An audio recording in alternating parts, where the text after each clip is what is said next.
going to call the open session of the Board of Administration training session to order. And with that, I would like to have roll called, please. Teresa Taylor, Here. Rob Beckner, Good morning. Catherine Asprey for Fiona Mall, Here. Lisa Middleton, I think we're still checking into Lisa. okay, David Miller, Here. Arena Ortega, Here. Jose Luis Pacheco, Present. Ramon Rubalcaba, Present. Melissa Willette, I'm here. Dr. Gail Willis, Excused. and then Lynn Paquin for Betty Yee. Here. Okay, it looks like everyone is here. And with that, I guess we start with our training. So I guess I'm going to hand it over to Brad and Peter. I have a few comments if you'd like, Ms. Taylor, just to launch Is that us off. Michelle? I'm sorry. I couldn't. Yes, good morning. Absolutely. Good Go ahead, morning. Michelle. All right. Good morning, and thank you, President Taylor. Members of the board, this is Michelle Tucker, CalPERS team member, and I'm joined today by Peter Landers and Brad Kelly of Global Governance Advisors, or GGA, which is the board's primary compensation consultant. At the June 2022 Performance, Compensation, and Talent Management Committee meeting, GGA presented several policy recommendations for the committee's consideration. At that time, the committee directed GGA and CalPERS team members to schedule a workshop for further discussion on compensation topics. Based on the committee's direction and feedback from board member interviews, today's workshop will cover various components of the board's compensation policy for executive and investment management positions. Today's discussion will set the foundation for the board to consider policy options related to compensation for statutory positions covered under Government Code 20098, which gives the CalPERS Board of Administration the authority to set compensation for covered positions, consistent with its fiduciary responsibility to its members to recruit and retain highly qualified and effective employees for those positions. Included in the presentation are two recommendations before the board for action today. The first is setting appropriate comparator groups for compensation benchmarking, and the second is revising salary adjustment and performance matrices. Based on the board's decisions regarding comparator groups, CalPERS is prepared to engage McLaughlin to pull revised compensation survey data. GGA will then return at a future meeting with recommendations for compensation adjustments to align CalPERS compensation to the revised comparator group. The intent is to make any approved recommendations effective for fiscal year 23-24. Upon the board's approval of the salary adjustment and performance matrix, changes will become effective immediately and will be utilized for the appraisal process at the end of this fiscal year. In addition to these two decision points, GGA will collect the board's feedback on several other policy topics and return with recommendations at a future meeting for specific policy changes to refine and improve the overall effectiveness of the compensation program. That concludes my opening remarks, and so now I'd like to, if Ms. Taylor, as you mentioned, to invite Mr. Landers and Mr. Kelly to begin the presentation. Okay, and just before we do that, I want to notate that Lisa Middleton has joined. So go ahead. Excellent. Thank you very much, Madam Chair, and good morning to everyone. As Michelle has just outlined, today's session, we'll be talking about your compensation policy, basically trying to get to the determination of some of the issues that have been addressed or have been discussed over the last number of months. And with that, can I ask if can the material be posted, please? There we go. Excellent. And I'll move everyone up to my other monitor.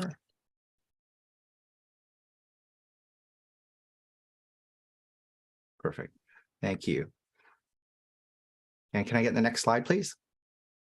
So today's session, one of the key things that we're going to be doing is basically starting the foundation. If you recall, when we first started this engagement with your pension system, one of the key things we said was at every juncture, we'll do our best to make sure that not only are we guiding you through the best recommendations and best direction, but also educating you along the way to make sure that you fully understand not just what you're deciding, but why you're deciding it as well. So we're starting with, sharpening the focus, talking about your governance fiduciary duties. Then we're going to get into kind of the general program principles, which is one of the key elements that we recognize needed to be added to the policy up front. After that, we'll be talking about the incentive design program design. We're going to talk about measuring investment performance and, some of the discussions around that. We'll also be discussing the construction of a comparator group. So as Michelle mentioned, so that we can always make sure that we're pulling the right data. We're going to be talking about the salary adjustment and performance matrix and, how you can come to the determination of a fair COLA adjustment or performance adjustment at the end of every fiscal year. And then finally, the authority to defer, reduce, or eliminate some of the discretionary and procedural issues around that that could provide a bit more clarity. And then finally, we'll do a wrap up to make sure that we do have exactly what we need at the end of this session to go forward, both on the absolute decisions that we need from your board, as well as some of the recommended directions that we'll be implementing in the policy. So can I have the next slide, please?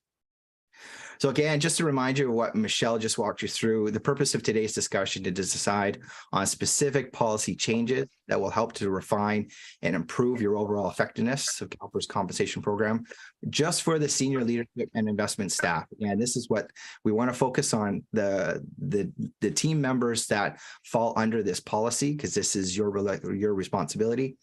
Specifically, we, as mentioned before, we need a decision on the revised peer group so that we can start moving forward, and also on the salary adjustment performance matrix so that we can get prepared for the next year. And then all other items discussed today will be basically taking your direction, including them in a revised red line version of your policy, and then that will be fully discussed at that February's PCTM meeting. Next slide, please. So in terms of why you're here and why we're having this session and why we need you to make these decisions. Next slide, please. We always want to make sure that there's clarity on your part in terms of why, the importance of what you're doing and why you're doing it. And so we want to make sure that you have clarity here. So we want to make sure that the success is based on clear rules and focused efforts, and sometimes management and boards tend to step on each other's toes, and we want to make sure that there's clarity here in terms of what's expected of you as fiduciaries and as board members of the CalPERS Board of Directors. Effective boards remain focused on strong strategic direction and oversight. We want to keep you out of the weeds. And this is a quote that Peter and I love to use on a frequent basis. The board's role is to pull management out of the trees to see the forest. We want you to always focus on the big picture, the strategic direction, and the overall attainment of that long-term strategy for your board, for your system, for your members.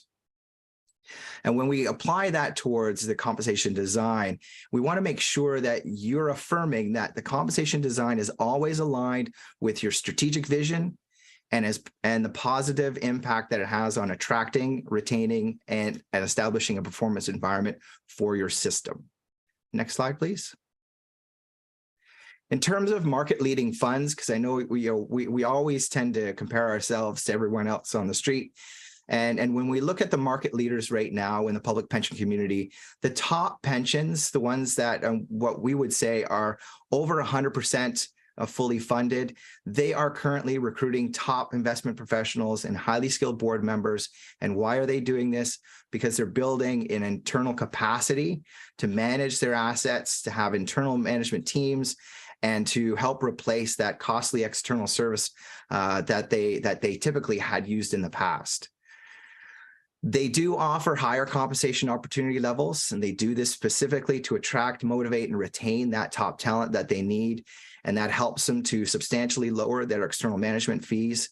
And that increase in expenditure more than offsets the total cost of what they normally would cover on the external management side. What we also know is that internal teams often perform better for investors, since the entire team is directly aligned with the mission, vision, and values of your pension fund. If you look at some of the external providers that you're using, oftentimes they're dealing with multiple LPs, multiple limited partners out there that are all within their fund, and sometimes sometimes there can be a misalignment. Having everything internal, or having your team focus solely on your mission, your strategy, your objectives, it really helps them keep focused and help with the overall probability of maintaining that success for your fund. This is often done through the incentivization through long-term incentive plans, again, to focus on those long-term absolute returns that everyone needs. They're also setting up offices strategically in global places, New York, Hong Kong, Sydney, India. They're really expanding. And the reason why is because they're competing against every other asset manager, every other investment entity out there, and they want to make sure that they're closer to where the deals are, and that they have the opportunity to get to those deals quickly, do their due diligence, and actually take advantage of the opportunity there. In terms of the above changes, they've all led to the pension fund deficits being reduced or almost eliminated. As you all know, Peter and I are Canadian, and we're not here basically, with our own marching band here. But what we can say is that here in Canada, the median for all our public pensions is 108% funded. That's quite remarkable. There's less than 4% of Canadian funds that are below, I believe, below 80% funded right now. So this is a time-tested and proven approach, and it's something where we would strongly suggest your fund consider. And how can you get there? Well, as I mentioned before, one of the key ways that they've done that is by strategically focusing on the compensation that they're offering and the recruitment and retention of talent that they need to help offset those higher external fees. Next slide, please. In terms of enhancing your overall effectiveness through your compensation governance, your role as a board member, board trustee, you always have to make sure that the compensation program, the decisions that you make, maintain an alignment with the mission, vision, and values, and the strategic objectives and the activities that you want to have in your organization.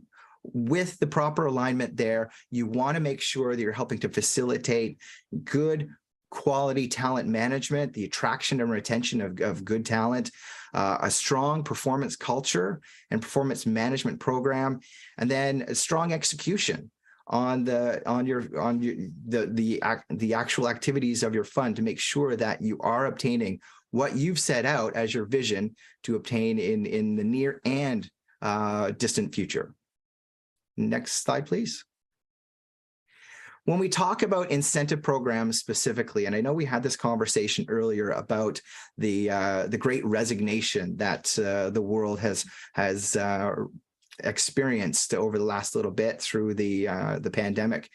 A McKinsey study came out and they found that employees, they want good pay, they want benefits. Those are key elements that help to make their decisions of where they end up working. But ultimately, they really want to make sure that they are valued, that their contributions, their performance, the skills and the qualities that they're bringing to the table are being recognized. And when you look at the incentive plan, an incentive plan really needs to be transparent, and transparency is key for the success of any incentive plan. It has to be clear on the objectives and on what the incentive plan is trying to achieve, realistic on the expectations, not putting, sky-high expectations on your staff, and then also having multiple check-ins and strong communication throughout that annual cycle so that you're clear on what's happening. There are no shocks, and everyone is clear on what those expectations are and what the actual performance will be at the end of the day. What we're finding is that programs that help to really identify the value that employees are bringing to the table, it's no longer a fringe benefit for a lot of them. It's now a necessity that they have to have within their overall tool belt. And when you look at the overall effectiveness of a plan, you have to make sure, is it doing what it's intended to do, and basically what is your underlying intention for that plan, to make sure that that's being clearly communicated to your staff. Next slide, please. And so when we look at the recognition of performance, a lot of organizations have put a tremendous amount of effort and focus on teams and strong team building. A study was done in 2016 that we often like to quote. This was a study that was done through Cisco Systems. They had 297 teams. They identified through a number of key indicators 97 high performance teams, and they compared them to the remaining 200. And what did they discover? What set these 97 high-performing teams apart from the other 200? Well, they discovered three key distinctions. They found that the teammates played to their strengths, so they truly understood what the strengths and weaknesses were of everyone, and they made sure that everyone was really working on the key things that they were good at, and that everyone was working towards their strengths. The teammates felt that they were safe to share their ideas, opinions, possibly to fail too. But they never felt that there was an overwhelming pressure on them to not open up and not to speak their mind. And that way they were able to get really good ideas and good quality discourse around the table about how the team should perform. And then finally, the teams were aligned with their values, not just with each other, but aligned to the values of the organization as well. And so basically, when you look at the recognition in your recognition programs, i.e. your incentive programs, you want to make sure that you're recognizing teams in some way, because their collective performance really will have an impact on the overall performance of your fund going forward. Next slide, please. So when we look at positive incentive plans and at risk, and when we're talking to external stakeholders, your members, you always want to make sure that you're clear that an incentive, if designed properly, is always at risk. It will not pay out if the performance and the returns or the benefit is not gained by the organization. So what makes a good positive incentive plan? One, it's clear on the expectations and the process through which everyone goes through on an annual basis. It promotes buy-in, so that everyone says, wow, I really need to participate in this. I want to participate in it because I can benefit from this and an organization can benefit from it. It's based on influence. So am I being tasked and expected to perform in areas that I have some level of influence and control on, or is everything outside of my span of control? And am I purely just either a beneficiary or a victim of everything else that's happening around me? It assesses attainability. And when we look at attainability, these are the reason why Peter and I have delivered some of the probability assessments that we've done for you over the last little while, strictly so that you can assess the attainability levels to say, what is fair, what is defensible, and what is how are we communicating that back to our employees in a fair way so that they understand that this truly was calibrated in a fair and objective way. They also rely on strong communication, and this is part of the annual cycle, so that there's open discourse around performance and what's happening, both on opportunities, but also on barriers to performance as well.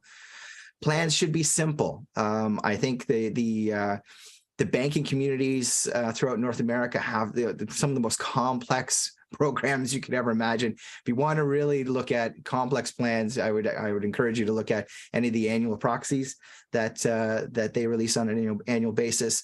You want to keep it simple so that you can understand it, you can administrate it in a clear and conscientious way, but at the same time, you want your employees, your team members, to truly understand all the workings of it so that they can understand what's the expectation that I have and what's the reward that's been offered if I'm absolutely able to perform. Also, plans need to be renewable, which means they can keep happening on an annual cycle. And most importantly, they need to be affordable, meaning that you've kicked the tires and you know what the potential payouts could be, and not just what the potential payouts would be, but what the correlated benefits would be as well, because then you could look at, are the benefits, which they should, always outweigh the payout? And if that's the case, then it's a strong plan. But if not, if there's the inverse, then that's where organizations tend to get in trouble. Next slide, please. In terms of program principles, next slide, please. If you recall, this is something that we identified that was unclear at the front end of the compensation policy.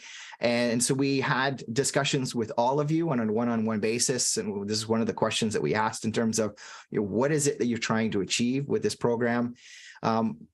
But when you look at your principles as a statement up front, they're meant to support the purpose and objectives of the overall policy. They help establish a foundation and direction for benchmarking activities, and they should add clarity and they aid transparency for all participants and all stakeholders, your trustees, your managers, the general team members, basically making sure that there's clarity on all fronts.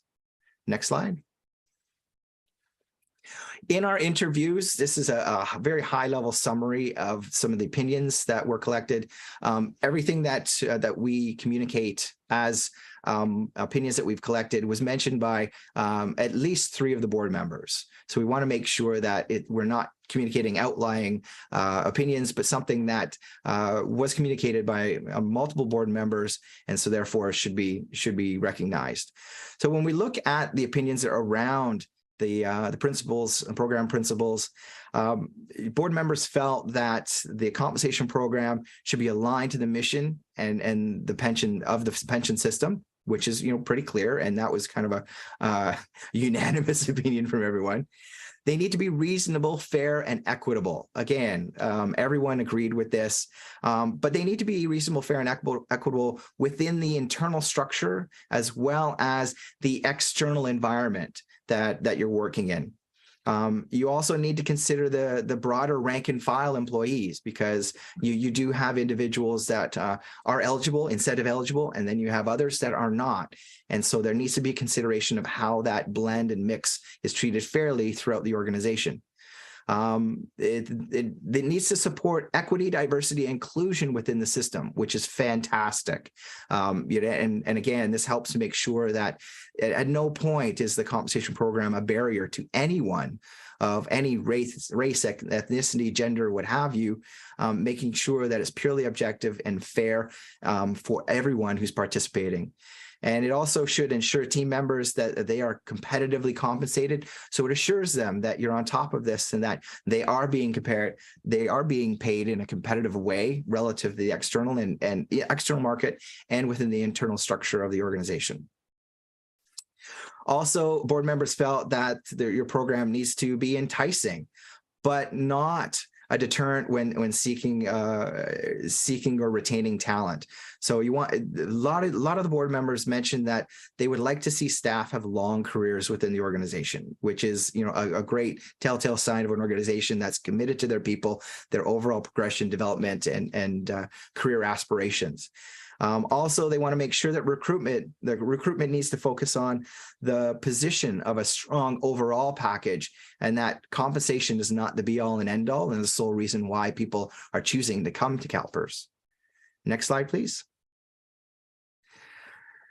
Board members also said that they like to see the program be motivating and performance-based. They want to make sure that compensation should not be the sole reason for working at CalPERS. As I mentioned before, that the team members are clear on the performance expectations, and they're also clear on the system priorities going forward, so that they can in turn focus their efforts, their priorities on what the system's trying to achieve. Also, board members mentioned that they like to see the program be adaptable, considering that roles continue to change and considering that CalPERS continues to grow and it continues to evolve. And with that understanding, the compensation program should have that flexibility as well. They also want to make sure that the program is clear and understandable, that that there is at least one element in the program that helps to unify the team and the focus of the team.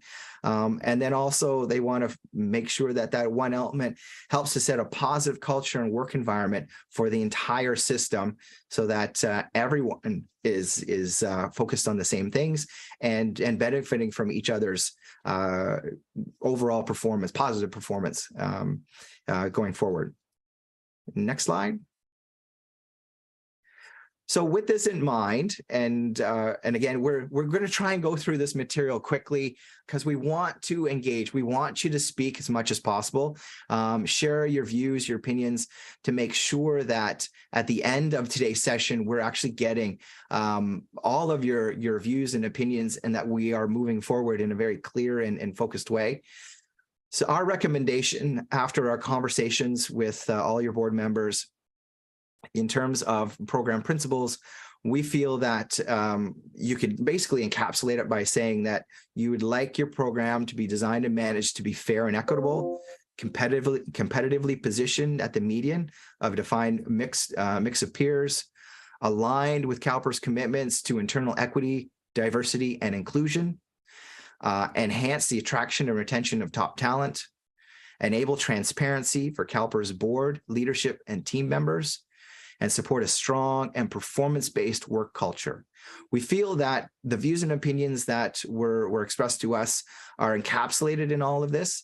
And at this point, we're going to open it up for discussion. We'd like to hear your views and opinions on whether you feel we've hit the mark here, if there's anything we've missed, whether you support this or whether you feel that there's other things that should be added or a different direction should be taken. Or is just everyone totally committed, or totally in support of what we recommended? So I do have Mr. Fechner wants to ask a question. Yes, thank you, and I hope you all can hear me. I do have a question. It's kind of a one-off from where you are right now, Brad, but it's probably best guided towards Michelle at this point. In reading through the materials that we've used for the last 3 months or so, and having these conversation and meetings, I realized that we have 4 of our, and I look at it as because Brad, you brought it the comments about the forest and the trees. I totally get that. However, I also look at the trees as being the overshadowing of, because truffles grow under trees, and we want to nurture and grow those truffles. So we need those trees to stand tall and stay in place. So as I'm looking back through the papers, I realize that we have 4 of our top execs that are maxed out in their salary. And I know we can't take an action item today because it was not agendized, but I want to put it out there for board members to possibly bring this back as an agenda item, an action item in January, to give the CEO the flexibility, because these folks are at the end of their bandwidth. So to give some flexibility of extending that bandwidth limit to at least allow the CEO to give let's say a retroactive COLA increase to these 4 individuals, since we couldn't give them a salary increase, because we want to be able to protect, like I say, those tall standing trees. And we're talking, I mean, the folks that are at that end of that pay scale are Matt Jacobs, Scott Toronto, Don Wolves, and Michael Cohen. And we need to make sure that those redwoods stand tall. So I would just urge the committee and the board to bring back an action agenda item in January to give the CEO the flexibility to extend that bandwidth to at least offer them a COLA. That's all I have for right now. Thank you, Madam Chair. All right, Mr. Fechner, I agree. And I'm thinking that we want some custom comparator groups for them because those positions are throughout the state of California, but they are different positions at CalPERS. So we need to, for example, you mentioned Don Molds, Chief Health Director. Well, there aren't any Chief Health Directors really except at Covered California. So so if we're going to compare those positions, our Chief Actuary, where are we going to get a Chief Actuary? So maybe we need custom comparator groups out of the state of California is what I mean. General counsel for CalPERS is a totally different position than most general counsels in the state of California. So I think these are positions that really need a custom comparator group. I don't know if we can, there might be a state agency or two that we can compare it to, but I want to make sure that we're not losing them across the river either, right? So maybe that's part of the custom comparator group, but definitely covered California pays way more than we do for what Dawn does. And I don't think that losing Dawn would be advantageous to us at any way. So I agree with all of that. I don't know if anybody else has anything to say about that, but I do agree with that for January. So we wanted, Ramon, it looks like you're raising your hand. Well, I couldn't find my little reaction buttons. Now I see it. But I just want to say I concur with the discussion that we should have a visit in January on those 4 items. I muted myself. So that's direction from the board, Ms. Tucker, if you don't mind. Yes, thank you, Madam Chair. So what I understand it is in January, you'll look at sort of a immediate COLA type increase for that group of 4 positions, while continuing the larger effort of looking at the comparator groups for the whole 2009E program. And those changes will be effective for 23-24. But this is sort of a short-term immediate fix for that small group is what I'm hearing is That's correct. From you. Exactly. Correct? Okay. All right. Got Thank you. Thank you. Jose Luis, go ahead. Thank you, Madam Chair. And thank you, Brad, for your comments here. So I'd like to just kind of go back to your recommendations. First of all, I just want to ask a question regarding aligning with the CalPERS commitment to internal equity, diversity, and inclusion. I just want to know what are your comments and how do you envision that in terms of how we would do that so that we do embrace those, because I really believe those are really, really important in to foster a really robust and collaborative culture. So can you elaborate further on that, Brad? Absolutely. So when we approach compensation, at no point do we ever consider gender, ethnicity, anything like that. Is purely objective. And the more objectively you can approach this in terms of obtaining, where in a band, in a salary band, people will start, what incentive opportunities they have, the more that compensation program will not be a barrier to anyone in terms of your overall diversity, ethnicity, and inclusion efforts within your organization. Again, we often, whenever we do a compensation assessment, we tend to just put the position title. We don't put a name or anything so that there's any inference about anyone's background or gender. It's the position. The position's the position, and that's where we feel that we might be able to support some of the efforts that you're trying to obtain within your system. So again, it's just about being as objective and as transparent as possible. Fantastic, Brad. The only other thing I'll add, Jose Luis, Yes. too, is another way in which you can integrate this. It may not be in everyone's incentive plans, but it can definitely be in those that are, most influential, is having specific, diversity, equity, and inclusion targets that people are trying to achieve, whether that is actual targets, whether that's education throughout CalPERS, things like that. So you can also try to integrate things like that into the incentive program, more so on, I would say, the qualitative aspect of people's incentives. So that's another area very careful about that in California because of Proposition 209, unfortunately. Okay. So there are ways, and Michelle, if you want to address some of the things that you've already done for that, might be helpful. In terms of like you've changed the wording of applications and things like that.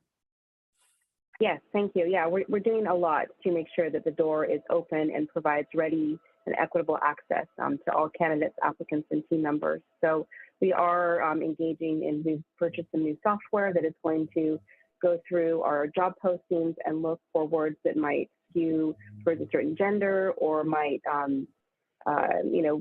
cause some concerns. For example, it will go through language and say if it's overly feminine, overly masculine, if some terms that are antiquated are offensive. So it'll really help us, I think, learn to make our job advertisements and all of our recruitment announcements really more open. We also have looked to do redactions of application reviews for some key positions, and that's been really helpful. And we're broadening our outreach. So we're working with LinkedIn, we're working with a number of different recruitment groups to really expand the scope and reach of our applicant pool. So those are some of the ways we cast a broader net, and that kind of brings more folks to the table, as you were mentioning. Regarding tying this to specific incentives, you're so right, Madam Chair, with Prop 209, we can't set a hiring target. What we can do is talk for all of our team leaders, we can encourage them to apply diversity, equity, and inclusion principles at work. So are they, demonstrating a commitment to these values of ours and things like that. So we can't set targets. We can still definitely, as you said, tie to the education. We have a new DEI certificate program, so we're trying to incentivize folks and encourage them to participate in that. So there's several things that we're doing that I think will get us there, just in a different way. Fantastic. Thank you, Michelle. Thank you, Peter. Thank you, Brad, for that. I just have one more comment, question. Back on the opinions that we collected regarding the recruitment needs to focus on the provision of a strong overall package. I know you briefly elaborate on that, but can you just expand on that overall package for in terms of how we would make sure that we retain and foster our key employees? Thank you. Well, when you look at compensation, because that's what we're talking about today, because there's always other elements as well in terms of work environment, career progression opportunities, things like that. But from a compensation point of view, you want to make sure that you are as competitive as possible so that you're enticing the right people to come in and you're maintaining that competitiveness. And that you're clear and you're treating them in a fair and equitable manner. So in terms of having a fair, objective, and transparent incentive program or compensation program, allows people to say, okay, I'm being treated fairly here. At no point can I expect the unexpected in terms of compensation payouts.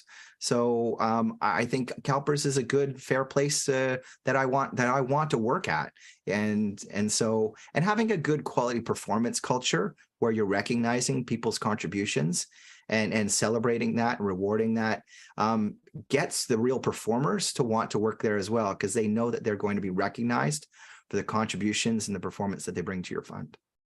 Would you also believe that the mission-driven aspect of CalPERS, is that also a component that you would also think is important as well in part of the whole overall package? And absolutely, and that would be one of the non-compensatory elements that we would encourage, to say, this is our team culture. This is what we're trying to achieve collectively as a group. And if you don't align with that, then there's really no purpose for you to be here, because then they're working at odds to your organization and to your members. So to your point, Jose Luis, you absolutely want to make sure that you're clear that there's a mission, and that it really motivates and incentivizes a lot of people, because there's a purpose to what they're doing. And there's an end result, and there's millions of people out there that are relying on what they're doing on a day-to-day basis, and that can be quite inspirational and quite motivating to a lot of people. The only other thing I'll add to what Brad was saying is, I think CalPERS has done a good job sort of evolving its pay program over the years, in that you're able to now offer, especially for investment staff, a salary, an annual incentive, and a long-term incentive that they're used to receiving, as well as, of course, the pension benefit, which isn't as attractive as it might have been once back in the day, but still is an added benefit as well. And then, strong sort of insurance, health insurance, things like that. Obviously, in retirement, health benefits and things like that. So all of that, considered as part of what that overall package is from a quantum perspective. But I think you've already done a lot of really good steps in terms of getting that salary, annual, and long-term incentive in place for investment staff, because that is, the biggest part of the pay package for those people. So offering that allows you to fulfill that sort of again, that principle of providing that comprehensive full package. Thank you, gentlemen. Thank you very much. All right, thank you, Jose Luis. Melissa. Thank you so much. It's lovely to see everyone this morning via Zoom. And I really appreciate the presentation and the individual conversations, the work and the preparation, thoughtfulness behind this presentation today. I did want to make a brief comment along how Mr. Pacheco brought up with the commitment to internal equity, diversity, and inclusion. On the slide 15, your recommendation, I think from where I've sat and with the conversations I've had, I think that our commitment, the CalPERS commitment to equity, diversity, and inclusion is not necessarily to be nestled under just being fair and equitable, right? I think actually when you have a commitment to this DE&I work, then you actually enhance your attraction and retention of top talent. I think that actually then supports a strong work culture and everything else too. Like, I think that it's not separate, it's kind of encompassing. And I think with our intentionality, part of our commitment is being intentional with that. And I don't want to, I'm not trying to get into the forest here, down deep, but just kind of from a high level perspective, I think it's important that our commitment is holistic to all of these pieces. Our commitment to D&I is holistic to all of these pieces, which then support all of them even more and strengthen them even more. And I also just want to, because it was brought up, kind of the idea of DE&I work. I think there's two sides to that coin. There's the work you do to say, how do we promote this? And then I think there's the other side that is often missed in organizations, but it's, what are we doing that doesn't promote it, right? And I think that's, you don't just build up, you also want to make sure that there's nothing in your way. And so it's not just looking at new things, it's what are the old things and how do we get those out of the way so that we can build, and then they mix together. So that was just my only comment. But I really appreciate the conversation and the presentation. Thank you. So Melissa, just to respond to that, and that's an excellent point. From a wordsmithing perspective, and just to get direction, because we want to make sure we have direction at the end of the session for all of this. For that line, aligned with, could we say aligned with and further supports or further enhances CalPERS commitments, something like that, so that we can further emphasize not just an alignment, but an additional support to reaching that end goal and the objectives that are put within that program. Would that suffice, or would that be aligned with what you're hoping to see here? I mean, I think, to be honest, in terms of wordsmithing, you wouldn't even have to wordsmith it. It would just be a back tab, and that bullet wouldn't be nestled under another one. It's a standalone bullet that we also are doing this as something that we're doing holistically. Okay. You got that, Brad? Yes, thank you. Okay, excellent. And you may want to do just change it from equity, diversity, and inclusion back to diversity, equity, and inclusion, because that's the normal nomenclature for it. Yes. Ramon, go ahead. It's you're up. Thank you, Ms. Taylor. Yes, I want to also thank the Brad and the Global for the presentation. That was very good. And I also want to commend Jose Luis for bringing the discussion forward on diversity, equity, and inclusion.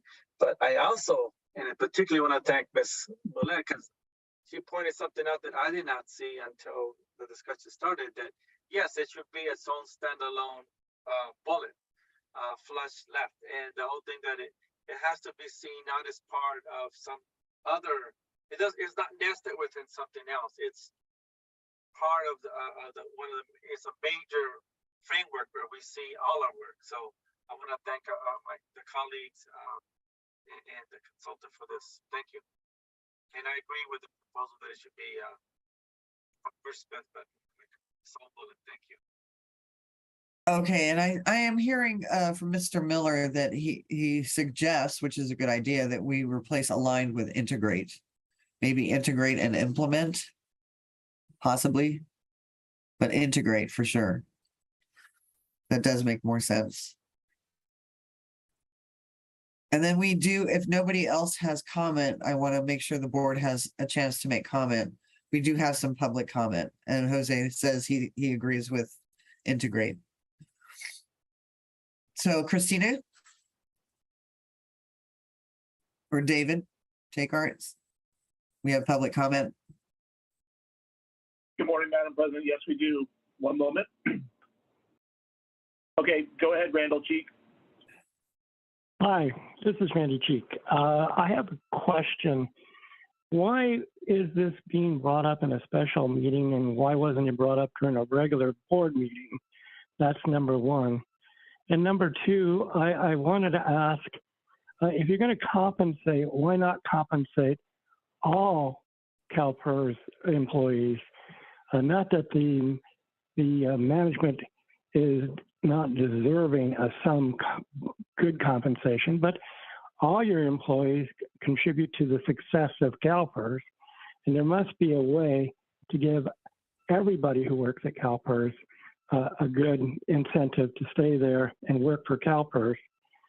And I think this would be fair and equitable, and I think that you ought to be looking at that also. That's all I have to say. All right, thank you, Mr. Cheek. Madam Chair, would you like me to address that? I mean, you certainly can. I think Mr. Cheek forgets that we are, our employees are represented by a union. So, but go ahead, Mr. Kelly. Oh, thank you. Randall, this session is a direct result of multiple conversations that we've had in the past with the board, where we need clarity on the policy, the compensation policy that solely applies to the executive team and the investment team. The current compensation policy that the board currently has responsibility over only applies to those two groups. So in terms of a fair and equitable treatment of compensation through the whole organization, that now would fall on the shoulders of Marcy with her delegated authority to manage staff. You're right. Fair and equitable compensation, both internally and externally, are important. And it's our intention to make sure that there's, as you've heard numerous times throughout that introduction, that is ultimately the intent of this, is to make sure that there is fair treatment both internally and externally. But for the sole purpose of today's session, it strictly just relies to the compensation policy that this board has the responsibility to oversee and adjust, and that's why we're having this. The session that we're having today is because there's so much conversation that has taken place over the last number of months that the chair of the PCTM committee basically felt that we needed to have this session to get some clarity from board members and some unified direction so that we can make those appropriate adjustments to the policy and move forward in a proactive way. Thank you. Mr. Fechner, you have a comment? Yes, thank you, Madam Chair. Mr. Cheeks, I'm not sure where you've been for a while, but this discussion has been going on for about a year now. So it's not something that just popped up. The committee's been dealing with this. Oops. Rob, you froze. Oh, no.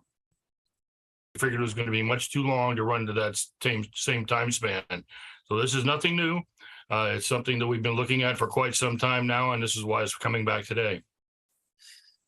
Okay, you sort of froze in that. I will just let you know, but I think we got the gist of it. So does anybody else have any commentary on that before we move forward? I hate freezing. Sorry about that. All right, Brad, if you guys want to go forward. Excellent. I So just had one question on the principles, just to get the views of the board on this. We have the comment in there that you want to target the median of the defined mix of peers. Is that sort of target positioning of median? Is everyone generally comfortable with targeting sort of that midpoint, that median of that mix of peers, whatever the peer group ends up being? Do we have general consensus on that amongst the board members? I'd open that up to any comment if people feel differently. I will say that I want to make sure that we are keeping up with our sister fund for sure, that they're not higher than we are. We've never been higher than them. But I would like to at least keep up with them. I find it disheartening to find out when people leave and they go over there because the pay is better. So I want to make sure that we have that comparator group in there, whether that, so the median to the rest of our comparator groups, that's different than making sure that we keep up with what's going on across the river, for me at least. And then I have, I thought I saw somebody, oh, David, there you go. Yeah, one of the things, and this may be the analyst in me, is whenever I see a measure of central tendency, whether it's median, mode, mean, it's nice to have a sense of what that distribution really is, because you can have a median, but it may be very far removed from, you know, the arithmetic average of the kind of salaries that are being offered out there. And so I think a little more information would be helpful. I think the median generally makes the most sense for targeting when we kind of have these discrete numbers and types of comparators, but it would also be good to keep in mind and have an idea of the measure of the dispersion of that, so that we have an understanding if the mean is quite different from the median, to having a sense of what are the kind of offers people are really getting that would be competing with at these, you know, if we're looking at comparisons to certain organizations, to have a sense of, you know, what kind of pay they're actually offering versus just whether they're above or below and how much. All right, thank you, Mr. Miller. Jose Luis, you have a comment, and then Arena.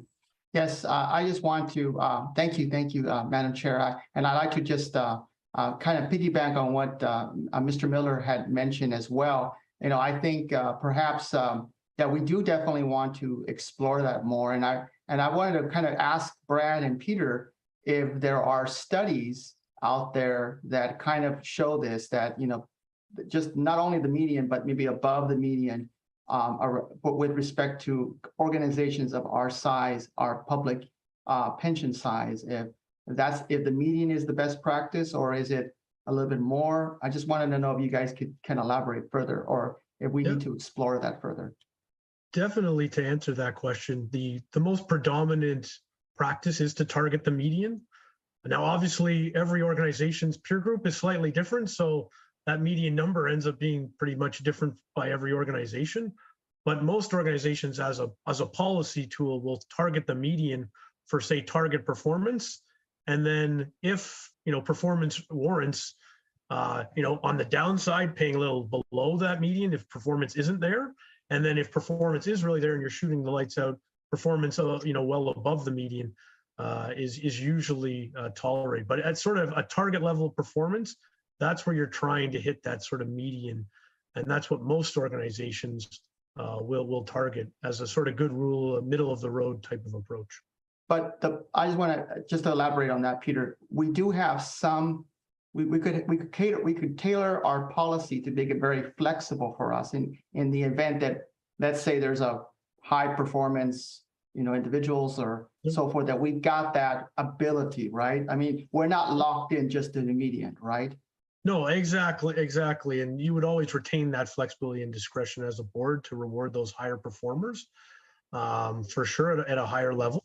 But it's more just, again, more from a procedural perspective, just sort of looking at saying, in general, we want to be targeting the median overall when looking at pay levels. But yeah, we can definitely build in some wording that provides you with that flexibility, as you mentioned, to, you know, make sure that you can, you know, adjust from there based on performance. That's perfect. If I can add one final comment here with regard to both David and Jose Luis's concern. What we're trying to achieve later on in this session is to get a consensus around what that peer group will be going forward. And that peer group will pretty much, the composition of the peer group will determine where that median lands. And so that is very, very important. And with regard to studies around where the median is in relation to CalSTRS, it's McLaughlin that's going to pull you the data based on the composition of peers that you've agreed on that will determine what that median is. And so this is really, really important moving forward, is to make sure that you're all comfortable with that peer group, because that peer group that median will go up or down based on the composition of that peer group, and will determine whether you remain market competitive going forward. So that's a real major element of this. And as Peter mentioned, the typical practice is maintaining a focus on median, but that also is determined by making sure that you have the right peer group in place so that you're targeting the right median, if that makes sense to everyone. Yes, thank you, Brad, and thank you, Peter. Yes, I guess we'll be talking about that later on in our discussion. Thank you very much. Thank you, Jose Luis. Arena? Yeah, thank you. Just a comment or a concern I have is once we get to a comparator group and establish what the median and the target is, I think that I understand the sensitivity to the comparison to the CalSTRS compensation, but just sort of using that as a benchmark, and then the implication is somehow that we have to be higher. Well, where does that end? Because they have the same, that board has the same authority to set salaries, and so if you're constantly just bouncing back and forth between the two funds, I don't know that it's an arms race. I don't know how you ever win that battle. So I think you have to pick a comparator group, agree to it, see what the median is, and you kind of have to live with what the outcome is, because you're going to constantly be just ratcheting up each other's compensation if it's simply about comparing the two funds. So I think there's certainly lots of differences, and again, with two independent boards, I'm not really sure that we can just sort of constantly chase each other's compensation. Well, we certainly, I get that. I think certainly we will have the comparator group. We can get into that later and have them included. But I don't think I said higher, but I might have. I'm hoping to get just the same as at the very least, so that we're not losing folks to those folks. And Michelle, maybe, I don't know if this is something we have later on, but maybe if we can get the folks that are leaving, how many of those folks are leaving for CalSTRS, right? What's the percentage, that kind of stuff? We actually have that, some or Brad and Peter have it, yeah. Oh, great. We'll share that with the group in a little bit. Great. I think they have 30 more slides for you today, so. I know, I saw. All right, you guys. I won't, because we're talking about peer group later, but Arena makes some really good points about trying to target just one organization. It's definitely good to look at a broader subset of organizations. So, but we can talk about that more when we talk about peer groups in more detail. All right, fantastic. Seeing no further comments from the board. I guess Brad, Peter, everyone, you can go ahead. So we'll move forward with the direction that the board is comfortable with the proposed principles, with some additional wordsmithing, and that will be implemented in a red line version for the upcoming February meeting. Meeting, yeah. So moving forward, I'm going to pass it over to Peter, and Peter's going to now talk about the incentive program design. Perfect. Yes, if we can switch to the next slide, please. Perfect. So we're going to quickly in this section, and there's no real hard, defined direction we need coming out of this specific section on incentives and looking at different ways of measuring investment performance. But it's really just an educational piece, and just to get people's overall views on how you'd like to see performance measured, specifically on the investment side, moving forward. And this will then provide just some high-level directions so that we can work over the coming months, and this is something that'll definitely take us into the spring and even into June, to come forward with any specific changes as it relates to the way that, investment performance in particular is measured and performance is determined. So again, nothing definitive needs to come out of today's discussion. This is really some educational material to, solicit some different ways of looking at performance and then gauging people's views on, which areas they sort of like and which ones they sort of are hesitant or don't really like as much. But we wanted to start off first by talking about the current system that you have, which looks at a 5-year rolling average of investment performance. So you're not measuring based on 1 year investment returns, absolute or relative. You're looking at over the last 5 years, how have we done on the short-term incentive side against a benchmark? And then on the long-term incentive side, when those start to come due in a couple of years, how did we do relative to our required rate of return? And so what we wanted to highlight here is, yes, you're looking at 5-year performance, but it's important to realize that within that 5-year average, if you have one negative year, whether that's on an absolute basis or relative to a benchmark, it does take that full 5-year cycle for that to sort of get cycled out. And so if you're getting rid of one bad year and adding in another bad year, it just makes it important to realize that then incents people that, we need to achieve a higher level of performance in future years and make sure that we are, hitting whatever that target is, whether it's relative to a benchmark or relative to your required rate of return. And we have some statistics we'll share in a little bit, looking at sort of your LTIP even and how that's tracking and sort of how the variability in performance impacts how you track towards or not towards those payouts. But I think it was just important to realize that it's a 5-year average. You're not measuring on 1 year performance. And so you are measuring long-term, how are we performing against a benchmark or again, against that absolute rate of return. And so it's important to remember that when you have years where, a single year where you might not have done as well, you're measuring based on longer term how you've done over 5 years, not just in isolation on that 1 year's performance. If we can move to the next slide, please. Also wanted to distinguish the main distinctions between what you're measuring on the annual incentive plan and then what you're measuring on the long-term incentive plan. On the annual side of things, that is based on relative performance. So you're looking at the total fund return against your total fund return benchmark. And if you outperform, you get a certain payout. If you underperform, that leads to very little, if not no payout. And we made some changes there that if you underperform, that leads to no payout whatsoever.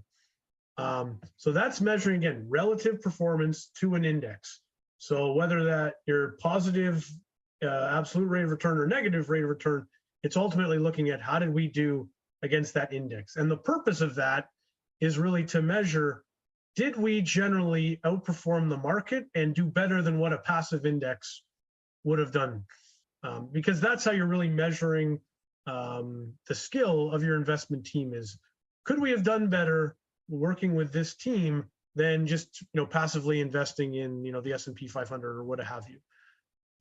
On the flip side, your long-term incentive, which we generally agree with, which is forward-looking, is saying over the long run, are we beating our required rate of return, which was 7% when you first started granting long-term incentive. Now I think is 6.8%. But you're measuring your performance and saying, if we beat that required rate of return, we're okay paying people an incentive for beating that objective. And if we don't beat that required rate of return, we're not going to pay anything. And so getting back to Brad's earlier point, that's the at-risk portion. You're only paying out, and you will only pay out that long-term incentive if you're beating that required rate of return on an annualized 5-year basis. And so it's important to realize the distinction between the two. And it's actually a really good mix in that you're rewarding people both for relative outperforming the market and the index, but then you're also rewarding them long-term on beating that sort of required rate of return that you need for your members. So we actually think the current structure that you have is actually does a good job of balancing out the need for relative and absolute performance over time. If we can move to the next slide, please. We wanted to talk about something, and this is an area where we've had some discussions in the past around asset classes, and do we include asset class performance in the incentive or the annual incentive for people working in specific asset classes? And it's important to realize that when we're doing that, there's really two primary measures of what different asset classes are trying to do for your fund. One, which is typically your public equities, even your real estate, your private equity, is alpha generation. So basically being able to beat that index and generate a positive return relative to just passively investing in the marketplace. So that's what we call alpha generation. You're trying to incent people for outperforming the index within a certain level of risk that you're obviously tolerated of. On the flip side, you might have other more strategic areas like your risk mitigating strategies and things like that in other asset classes, where the goal may not be necessarily to generate that alpha, but to really protect you from a risk perspective and to be able to more mimic and hug the overall benchmark, and not have such large swings between being up and being down. And so for those asset classes, you typically would measure more within a lot more reasonable level of basis points, and looking at obviously the tracking error and things like that that those asset classes are performing in. And so that this is just getting you set sort of some foundational education to say, if we are to go down this path, and that's one question we do have for you is, do you want to, be looking at, asset class performance and incorporating that into the incentive plans where warranted? It's important to realize that different asset classes, we might be measuring performance in slightly different ways. And so just wanted to bring that up and provide that level of information to the board. Next slide, please. So that's that at a high level. If we can move to the next slide, please. Very quickly, again, looking at ways in which you can measure performance. Like I mentioned earlier, right now you're measuring performance on a 5-year basis. So looking at 5-year relative performance under the annual incentive plan and saying, did we beat our benchmark? Did we beat it by this amount of basis points? If we did, it leads to a payout. So this really reflects longer term investment performance, but in those like 1-year scenarios where there might be extraordinary results, positive or negative, it doesn't necessarily reward people for what they achieve in that 1 year. If we can flip to the next slide, please. This is a slightly different approach that some leading funds, especially in Canada, I would say more than anything, have adopted.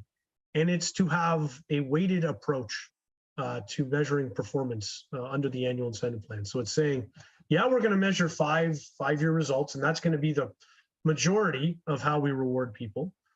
But for those 1-year results, we want to actually reward, again, positively or negatively, that 1-year performance to take into account any extraordinary results. And so we're actually going to put a weighting on that, so that if we do underperform or overperform in a given year, that has the ability to influence positively or negatively the payouts that we get for investment performance. And so it's just a slightly different way of looking at things, trying to incorporate extraordinary 1-year results into the plan. And again, it's not to say that you have to make any decisions today. This is really just education to just get people's thoughts overall on, do you like this? Do you not like this? That type of thing. If we can move to the next slide, please.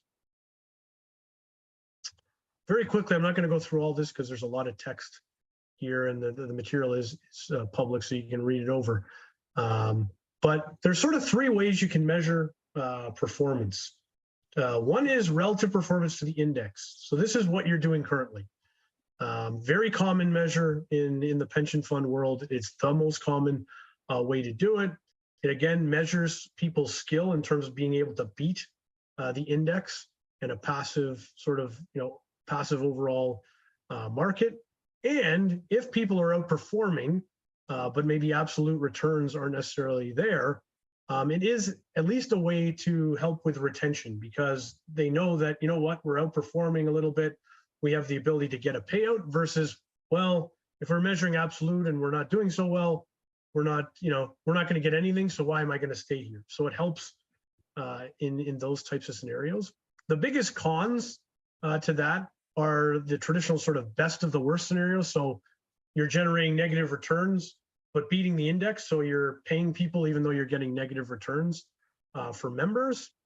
And as well, in some asset classes, things like private equity, infrastructure, real estate, it sometimes can be tough to determine what an appropriate index is. And so, it just makes that comparison a little bit more difficult. We can move to the next slide, please. Another way to look at relative performance is not against an index, but looking at a universe of other managers. And there are actually different groups out there. I know Wilshire in particular has a universe of different managers that they sort of collect information on. And you're basically saying, we're not necessarily going to measure against an index, but we're going to measure, did our organization outperform other managers in the marketplace? And again, looks at, did we do better overall than other managers? So did we provide added skill in beating other managers? The biggest cons to this are, one, it's not very common in the pension fund world. So you're going to be a bit of an outlier by doing this. Again, it still doesn't alleviate the concerns of paying for being the best of the worst, because if all managers are down and you're down less, you still might pay out. And then the other big one is, and this is probably the biggest reason why it's not adopted, is every manager is facing different circumstances, might have different asset allocations, might have different risk parameters that they need to work within. So really determining an appropriate universe of portfolio managers to measure against can be very difficult. And that's typically, I think, why a lot of funds shy away from looking at other managers and more measuring against an index in particular. Next slide, please.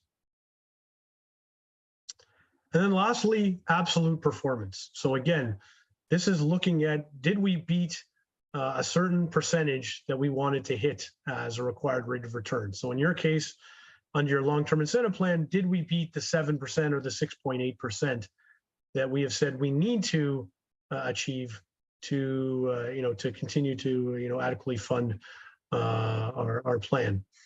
And so there's a lot of pros to this, of course. It aligns directly with, a required return for pensioners. It doesn't reward people for being the best of the worst. It's familiar with people because of long-term incentives. It would be considered market leading because still a lot of your comparators, especially in the US, still only use relative performance, but you're starting to see some of the leading funds look at that. And then also in certain illiquid assets, real estate, private equity, and that, it sometimes can be easier to set absolute return thresholds than trying to define a specific index. On the con side, sort of the negatives, it's still not standard market practice, so you're going to stick out and potentially be an outlier from that. If you're measuring absolute performance, if the whole market's going up and you're underperforming others, other peers or indices, then it doesn't take that into account.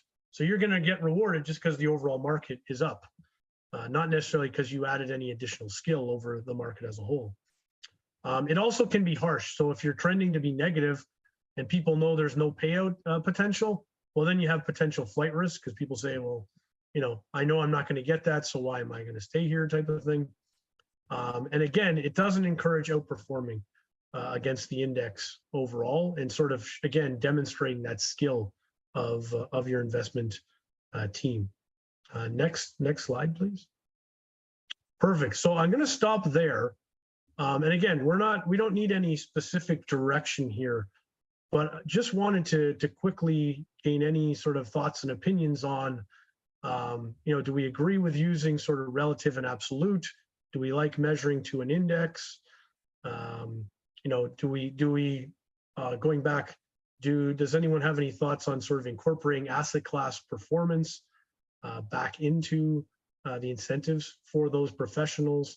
So just wanted to get people's thoughts so that we can start some of our thinking into the winter and into the spring on any potential changes we'd want to make to measuring performance. I'm not seeing anybody, but I'll kick it off by saying I think as this year demonstrated, we had not the greatest year, but we did have asset classes stand out. So I'm not sure what the pleasure of the board would be, but do we want to have a discussion about going back to asset class incentives, right, rather than just the total fund? Does anybody have comments? I've got Jose Luis on. The other thing would be absolute performance versus relative performance, et cetera. So Jose Luis. Thank you, Madam Chair, and thank you, Peter, for that presentation. Really appreciated that. I do want to elaborate a little bit about the relative performance versus other managers. And you mentioned, I did highlight in my notes, the difficulty to determine an appropriate universe of managers. If we were to focus on the top quadrant of the managers, would that suffice in us in figuring in as a weight, as a benchmark? Or I'm just kind of curious because that's what we're always looking at, and utilizing Wilshire's peer universe of managers. Would that be an approach that we could utilize to make this relevant performance and a viable option, even though it is difficult? If we were to build it out, do you think that's possible? Yeah, I think the biggest caution I will say to that is you want to try and, you say top quadrant, but if in any given year, that quadrant of performers didn't have the same asset allocation as you had, or didn't have the same risk parameters, and they were able to take on a lot more risk to achieve those higher level of returns, you wouldn't want to necessarily be sort of hurting yourselves by comparing yourselves to people that are working under very different parameters.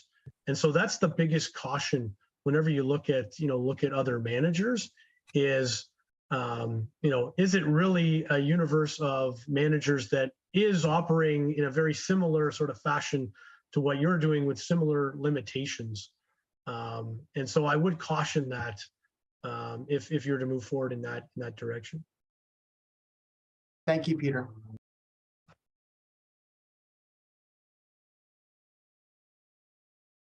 I'm muted. Mr. Miller, go ahead. Thank you. Yeah, I guess one of the things I appreciate, and to the extent that you can give us some more advice or elaborate, if there's any kind of a real sense of not so much, we're clearly focused on what our intent is and what strikes us as appealing about any of these given approaches, but what kind of thoughts and feedback can you give us about how likely candidates will feel about these, and what would really, from their perspective, what would be optimal or more attractive, or what would really help us in that marketplace where their point of view may be not apparent to us, especially if we're thinking about adding a different mix or adding some additional comparators. How candidates who are out there looking around, seeing what the opportunities are for them, assess what we have to offer in relative terms and what we can do to best position ourselves that way. Great question, David. And I will say that, like most people, I would say investment professionals are no different. They're, somewhat suspect of change. And so they like familiarity. And so you'll see a lot of them that will still deviate, sort of go towards that sort of relative to an index approach. They're quite used to being measured against that and being measured against an index, whether that's a customized index or in some cases it can be a more broader, just like S&P 500 index. But they will sort of spark, I think, more towards what they know and what they've historically been measured on, especially if it's an annual incentive. One I'll call it a luxury, for lack of a better term, on the long-term incentive side in the United States is because you're a leader in adopting long-term incentive. I think you have a little bit more flexibility there in the sense that you're offering this additional incentive opportunity. We actually, in general, like the fact that you're tying it to absolute returns.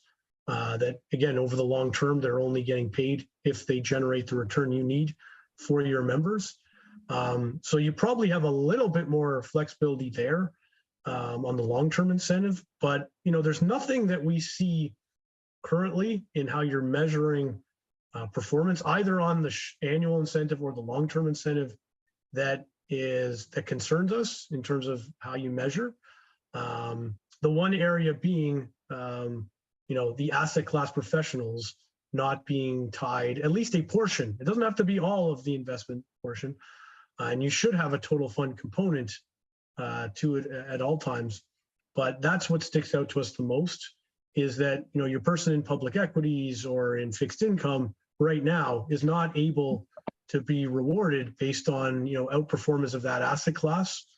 Everyone is sort of tied in with overall total fund returns, and therefore it's harder to sort of establish the higher performers necessarily from the lower performers, at least from investment perspective. So that is something that, if that goes on for long periods of time and a professional says, geez, I consistently am outperforming, but what, I'm sort of lumped in with everyone else, that is a concern long-term of, that person may start to look elsewhere and say, I'll go somewhere where my efforts and my asset class are more properly rewarded. So that's the only level of caution I would give to your comment, David. Great, thank you. Okay, great. Lynn Paquin. Thank you. I have a question and a comment, and just curious, when you're talking about the relative performance measurement and selecting a group of managers, would those managers also be external managers that our fund is working with? I mean, it would be up to this board and the committee to establish what that group of managers look like. That's definitely one possibility that you could look at. What is usually used most often, though, is, and I just use Wilshire, there's other groups out there that have these, but it's more of a basket of different managers in a universe. So it wouldn't necessarily, I would say more traditionally, or where it is used, it's more against a basket of managers in a universe. It wouldn't necessarily be just your investment managers that you work with, but that is something you could definitely consider if that's the determination of this board and of the committee. Thank you. I mean, I appreciate you going through those three options. I just think that is a much harder option to actually implement and select the right managers, and you have the circular reference going on in there as well too. And so just curious about that. And then as far as the question of incorporating asset class performance, we used to do that. I think about change maybe 4 or 5 years ago. I don't remember the exact percentage, but I do think it's important to have some attribution to the asset class. Maybe it's 25, 75 or 50, 50, but the controller is in favor of that as you study it further. Thank you. Perfect. And just to add to your point, one, on the manager's piece, that is the biggest reason I think why funds shy away from using again, performance against other managers, because it's so hard to determine what the appropriate universe of managers is. So I concur with that. And definitely, our understanding is it was taken out because there was worry about creating silos and people not working together towards total fund objectives. And while we definitely admit that that can be a concern, that's why always we advocate you must have at least, I'd say 30 to 50% weighting on total fund within your sort of incentive design, and then potentially the remainder on asset class, because you always do want to be rewarding people for overall team results, but also rewarding them for their efforts in their specific asset class. And the great thing that you have that is, again, getting people to row in the same direction is the long-term incentive, because that is measured for everyone on total fund results. So over that 5-year time period, everyone should be rowing in the same direction, because everyone then gets rewarded if the total fund beats the required rate of return. So I agree as well, and appreciate those comments, Lynn. And if I might also add to that, Lynn, that's one of the reasons why we referenced the Cisco study at the front end, because of the focus that organizations are placing on high performance teams and how to recognize teams, foster teams, enable them to help feed into the overall performance of the organization. So you're recognizing the team aspect, and then also correlating that to David's earlier comment about elements that would help to recruit and retain quality professionals. The external market, the private sector investment professionals very much they have experience in being rewarded for their portfolio performance, their team performance, and so therefore that they would definitely align with that coming in to CalPERS. So it's something that, to Peter's point about having that familiarity with the comp structure, that would definitely be a great benefit. But then also you want to make sure that you're not demotivating your high performers by allowing them to fall victim to others who are other asset classes or other teams that aren't performing. And also not motivating your high performers to recognize the contributions that they're making in spite of what might be happening around them. And so it's just a great way of maintaining that recognition, which all professionals want. I think if we spoke to everyone right now and said, do you want to be recognized for your contribution to this board, to your contribution towards the organizations that you work in, everyone would say yes, absolutely. And so you want to make sure that you're doing the same thing with your team. And we think by allowing your incentive plan to have some portion on that team or asset class performance will go a long way. But then breaking down those silos, that's why you have to Peter's point, that's why you have your LTIP on your overall fund performance that, gels everyone together on one cohesive outcome, as well as having a portion of that relative performance in their annual incentive, gelling everyone to that cohesive outcome. I think communicating it properly, having an emphasis on that will help to break down those silos. But then also placing, as I said before, having a percentage on that asset class performance will really help to incentivize and motivate those high performing teams to really do what they can to be rewarded and recognized for good performance that they're contributing. Okay. So thank you. I'm going to move on to Ms. Middleton. All right, thank you. And I really appreciate the conversation that's taken place so far. Very thoughtful, and I agree with almost everything I've heard. When it comes to having an incentive that is asset class related, I'm very open to doing that, but I would not want to proceed without significant input from Marcy and Nicole in terms of what their recommendations would be on this. Our history is such on this issue that their guidance and their thoughts would be critical to me. We'll definitely look to do that within any of the confines of certain, legal rules that we have to follow in terms of getting their opinions on compensation matters. But we'll as much as we can, and work with Robert and the legal team to make sure we can get some kind of opinions without again, while making sure we align with any required sunshine rules and things like that. Thank you, Peter. I appreciate that.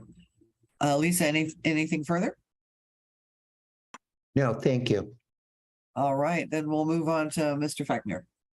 Thank you, Madam Chair. Lisa stole my comments. I actually was going to say, let's not move forward until we have the opinion of both Marcy and Nicole as to their thoughts on, total fund versus asset class, especially since Nicole came into this midstream. So I'd like to get her opinion going forward before we move forward. So thank you. It sounds like we should get that as board direction if we can. I don't know what the legal ramifications are, right? But I agree. It is Nicole's wheelhouse now, so we need to know how she feels about that. And also, I think Rob was inferring this, but including the relative performance versus the absolute performance. So how she feels about that makeup. I'm hearing from the board, so I don't know if I get some nods here that the comparator group of other investment managers sounds a little too complex and outside of our realm. So I'm seeing nods. So I think we want to throw that one out. Again, we just put it out there as an alternative, but we, let the committee understand that. So yeah, we'll take that under advisement, and for sure we'll move forward. Again, there wasn't really any action items on this specific section of this workshop, but this has been some really good discussion, and we can definitely move forward in moving some other things forward in the coming months. Okay. On this. Excellent. Go ahead, Brad. Mr. Chair, I would like the board just to recognize the fact that in the spirit of education and information, we want to make sure that we are informing you and educating you on all the current practices that are out there, so that when you do make these decisions, you're making them with conviction and an understanding of what you could and what you should be doing. When we talk about the inclusion of a 1-year performance, that is a practice that's currently being implemented with some funds, and also, as Peter mentioned, some funds are using that management or manager comparative group as well. So again, it's just to tell you about what's out there with regard to the use of relative and absolute performance in your incentive structure. We think that's bang on. And so again, it's just about making sure that you're educated on all possibilities, and that if you were ever asked about this going forward, you would have an educated answer for them as to why you did or did not choose to go in any one direction. Excellent. We do appreciate that. So it looks like I want to make sure no further questions from the board before we move forward. And yeah, no further questions. So Brad and Peter, if you want to move forward. Yeah, if we can bring the slide presentation back on. Great. So I'm sure this will solicit some good discussion, and this is around comparator groups. If we can move to the next slide, please. And just to set the stage, a comparator group is really there to clearly define the size of the comparator organizations, the sectors that organizations operate within, and the scope of the roles to be compared. And it really is there to, and make sure that you include a prescriptive or an objectively defined mix of multiple groups. And what we mean by that is some organizations will have specific lists of organizations. Others will say, no, we have a weighting that we put on, say, public sector versus private sector peers within our peer group. And that's how we determine, our peer group. So if we can move to the next slide, please. So as Brad had mentioned earlier, as part of the interview process with each of the board members, we collected your opinions on the peer group. And again, these are sharing, like Brad said, where we heard multiple 3 or more board members stress specific categories or comments. This is what we're including here. And one was, we want to make sure we're comparing to similar sized public funds in North America, knowing, of course, that CalPERS is, one of the largest, if not the largest, in North America. And so also looking at, are they transformed funds? Do they, manage a lot of money internally versus externally?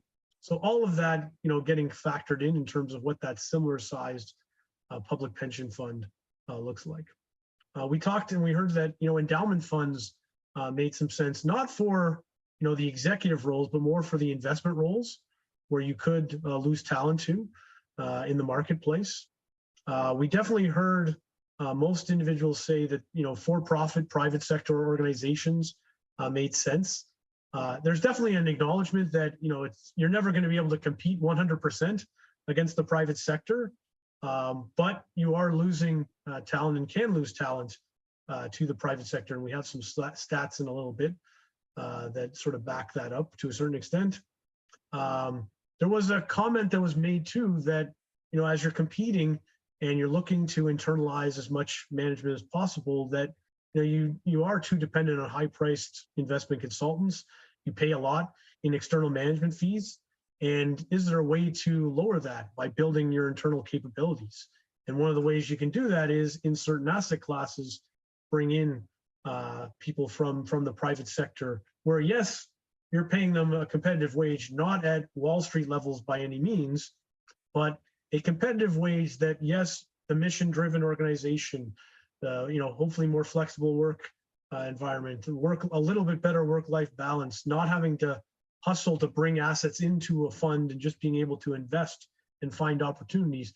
You can start to use all of those pieces in your tool jar to compete in that. And then there was an acknowledgement that the private sector is definitely a lower concern when looking at non-investment roles, so your executive roles below the CEO, but the private sector is still a threat. And actually, when you look at some of the data of where some of your current executive talent came from, actually, a fair bit of them actually came from private sector, and that's where you recruited them out of. So definitely private sector, an area to at least examine for that group as well. If we can move to the next slide, please. In addition, public state agencies were definitely indicated to make a lot of sense when looking at executive roles. And again, where your current executive talent came from backs that up, that several did come from public agencies, not necessarily state agencies, but public agencies. But there was also an acknowledgement that solely focusing on public state agencies and not looking at other groups like other pension funds or even the private sector might be a hindrance as you look to in the future recruit for talent at the executive level moving forward, and definitely would be a hindrance if we're going to include that in the investment staff peer group. And then lastly, we asked people around the idea of what we call a blended peer group, and a lot of people indicated it made a lot of sense. So having a specific split between saying we're going to measure this percentage of the peer group based on public sector, public agencies, and this specific percentage based on private sector comparisons. And definitely there was a universal view that there was definitely no appetite to ever go 100% private sector. That for sure. It would have to be a relatively smaller weighting within whatever that blended peer group looked like. And really the thought process behind this was making sure that you're able to attract people with current and relevant skills and experiences. And so having a peer group that's made up of a blend of both public sector, public funds, as well as private sector peers makes a lot of sense to try and take into account those different areas where you're recruiting and potentially losing talent from. If we can move to the next slide, please. And then lastly, again, as we sort of embark on a discussion on this, and there's a few more slides, but just make sure you're looking at similar sized organizations, working in similar sectors, operating in similar regions, sort of across the United States, or as we've heard already earlier, the competitor across the river. That's obviously an important reference point. I wouldn't say you want to benchmark all of your pay against that one potential peer, but it is a reference point to be mindful of and aware of. And make sure that the positions are similar in scope in terms of responsibilities. And that comes up, we talked about your chief health director, and that there are very few roles that have a similar scope and responsibilities to that role. So that's going to make, benchmarking for that role a little bit more difficult. But that's where, again, for that role that's quite unique, and other roles potentially, customized peer groups may make a lot of sense. If we can move to the next slide, please. We wanted to quickly take you through, just at a high level, what the specific pension fund peers that are highlighted in your current list of pension fund peers that we used that have been used historically. What is the makeup of their peer groups? And you'll see the check marks indicate, do they use other public pension funds? Do they use other public agencies? And do they use the private sector within their peer groups? And then where possible, do they use a blend of private and public sector? And I think the key takeaways here, when you look at this table, is pension funds in the private sector dominate and are typically always included within peer groups. And this is for the non-investment executive positions. So we're talking about CEO, COO, CFOs, that type of thing. So we're not talking about solely investment staff. This is actually non-investment staff as well. And there is some level of use of public agencies at the Caisse de dépôt in particular. And then also there's a couple of instances of organizations that have used a blended approach. And one of them being your peer across the river. So they use a 67-33 split when determining their peer groups. So just some helpful market data to just educate you at this stage. Very common, and you won't be out of step by having pension funds, private sector, and potentially public agencies in whatever peer groups that you determine.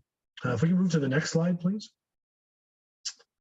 This was an interesting slide, and again, you've been shared this information in prior publicly available decks. But this is an interesting slide, and then it looks at the amount that you're spending on external management fees, and then the amount that you're spending on internal, like investment administration and operating costs. And the key takeaway here is to say that even though the external management is, call it 1/3 of your total assets, you're spending almost, call it 5 to 6 times the amount as a specific basis points on external management fees as you are for internal costs in terms of your team, internal team, other operating costs, and things like that. And so the important thing to realize is, definitely, as pay increases, you want to be obviously relevant on the quantum and make sure you're comfortable with the quantum of pay that people are earning.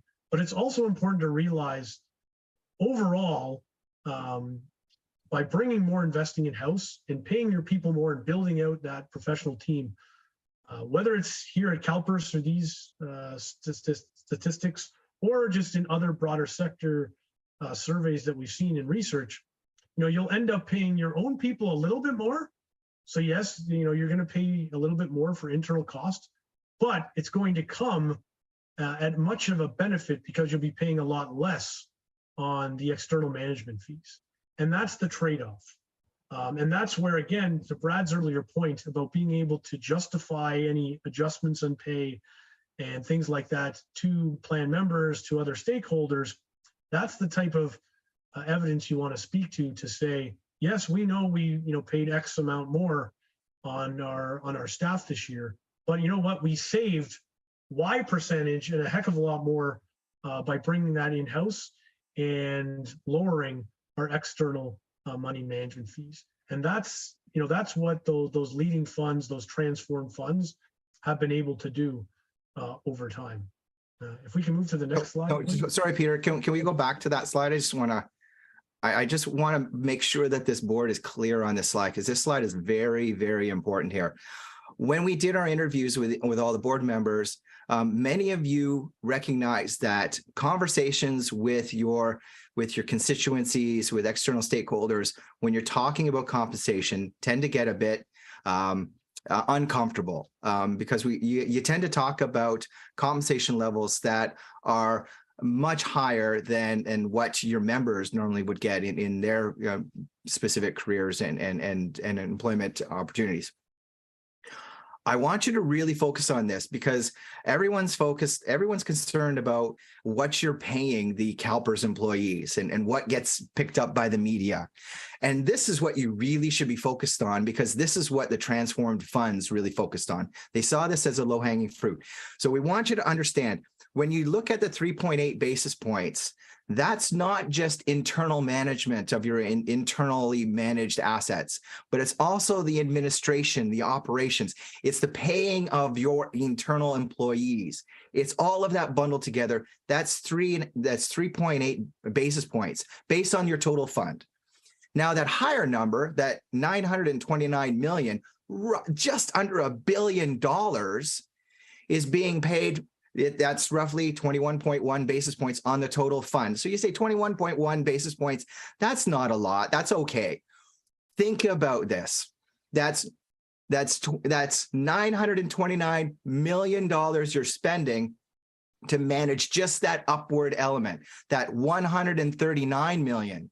So if you do it on a relative basis point scale, you're actually spending for your internal operations, administration, internal investing, you're spending roughly 5.6 basis points to manage that $300 billion portfolio or an asset group. Comparatively, when you're looking at the 139 million, you're spending actually 67 basis points to manage that upward component. So when you say, well, normally the management fees are 2 and 20, sure, that's 2 and 20, but there's ways that they escalate. You're spending 67 basis points to manage that $139 billion portfolio. That is where the low-hanging fruit is. And that is where you need to communicate to your members saying, that's what we're focused on. That's what we want to address. We want to make sure that we're paying fairly, we're being competitive, that we're attracting and retaining the right internal talent so we can chip away at that number so that we can get it down to something more reasonable and we can actually start paying our people, not what they're paying the external people, but paying them a bit more and incentivizing them to really perform. Because when you look at it from a proportionate basis, 67 basis points versus 5.6 basis point is a huge differential.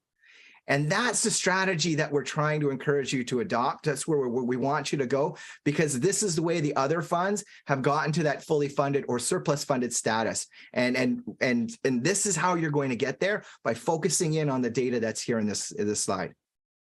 We often just say to conclude this, we ask, would you rather pay your people a little bit more or pay external managers more, and a much more than what you're paying your internal staff that are committed to the vision, that are working hard, that are trying to do the best thing for members. So always think about that as well as you work towards this philosophy. If we can move to the next slide, please.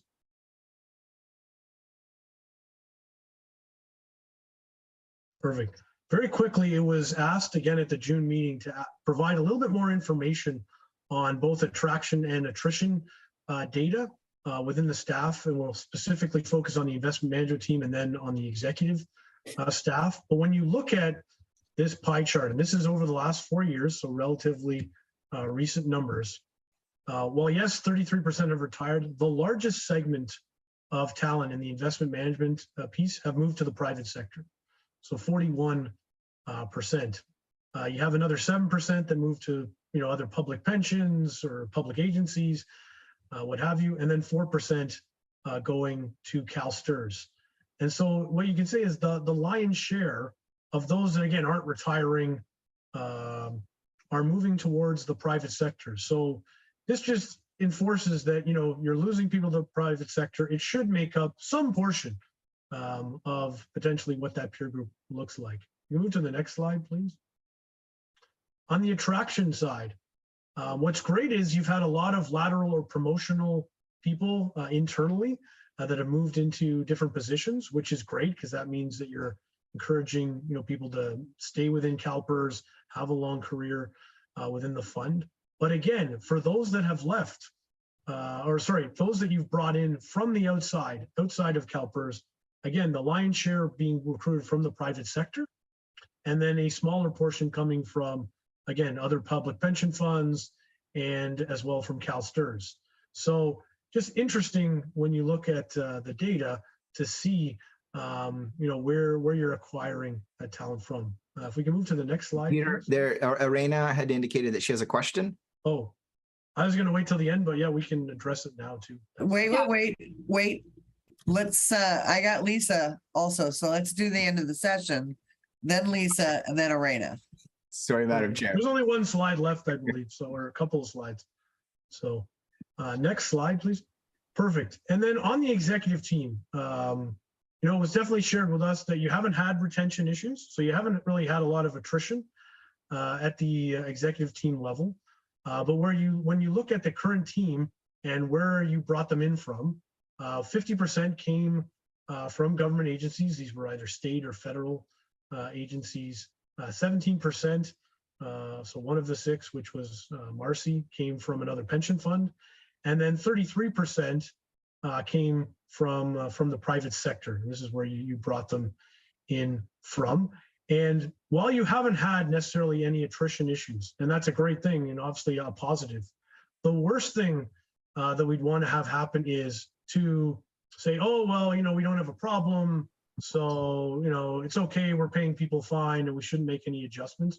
Our concern would be by the time you do have an attrition issue, you've created a larger problem because now you have to try and potentially bring in 1 or 2, maybe even 3 other executives. So we wouldn't want you to be reacting to a problem and just making sure that you're being proactive and making sure that everyone is comfortable.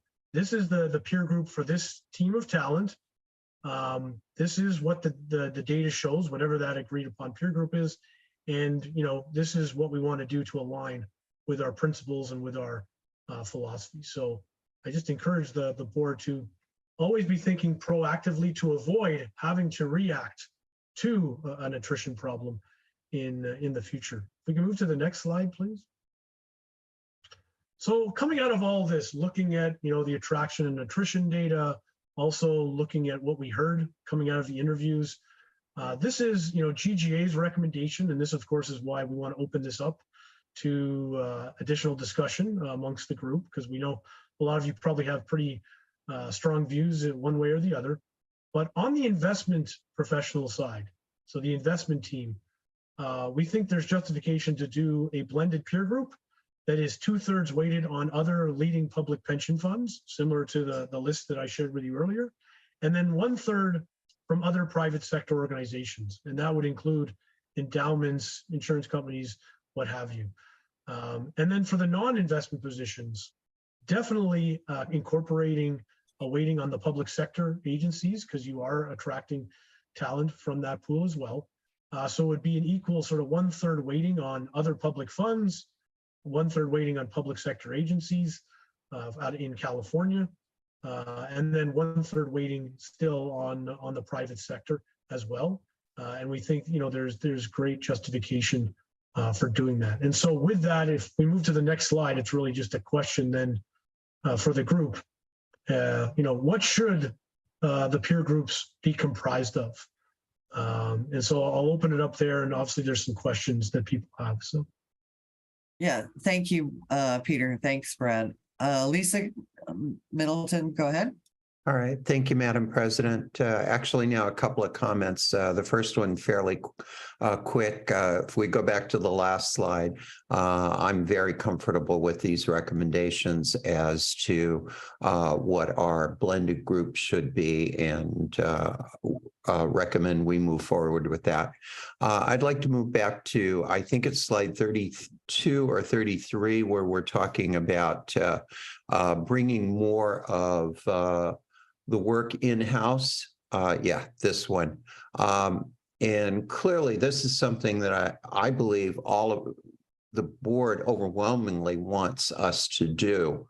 The issue is not so much the question of being able to go out and explain to our members why we need to pay more for internal work. The issue is the opposition that we have received from stakeholders and specifically retiree groups that have opposed us when we have gone to the state legislature to have the ability to be able to responsibly bring these programs in-house. And it is not responsible to go around the state of California complaining over and over again that we need to do more work in-house and then oppose us when we try to bring that work in-house. So some folks are going to have, outside of this board, are going to have to make a decision. Do you want to continue to oppose us when we're responsibly trying to bring work in-house? Or do you want to leave this work outside the organization? Thank you. Thank you. Well said, Ms. Middleton. I agree. Ms. Ortega. I just had a question on, I think it's 33 and 34 of the slides, which show the percentages of the people who left and who came in, and just wondered if we have the underlying numbers versus the percentages there, whether we can get that. My impression was that at least on the on some of these, the actual numbers are rather small. So the percentages, I'm not sure are that helpful. And then on the comparator groups, yeah, I think the weightings being one thing, are we going to have a further conversation about what the actual comparisons are? Because I think I've raised in the past, my concerns are around on the non-investment staff, that a lot of times the private comparators are insurance companies and banks and things that I just don't think are relevant to the types of folks that we've brought in.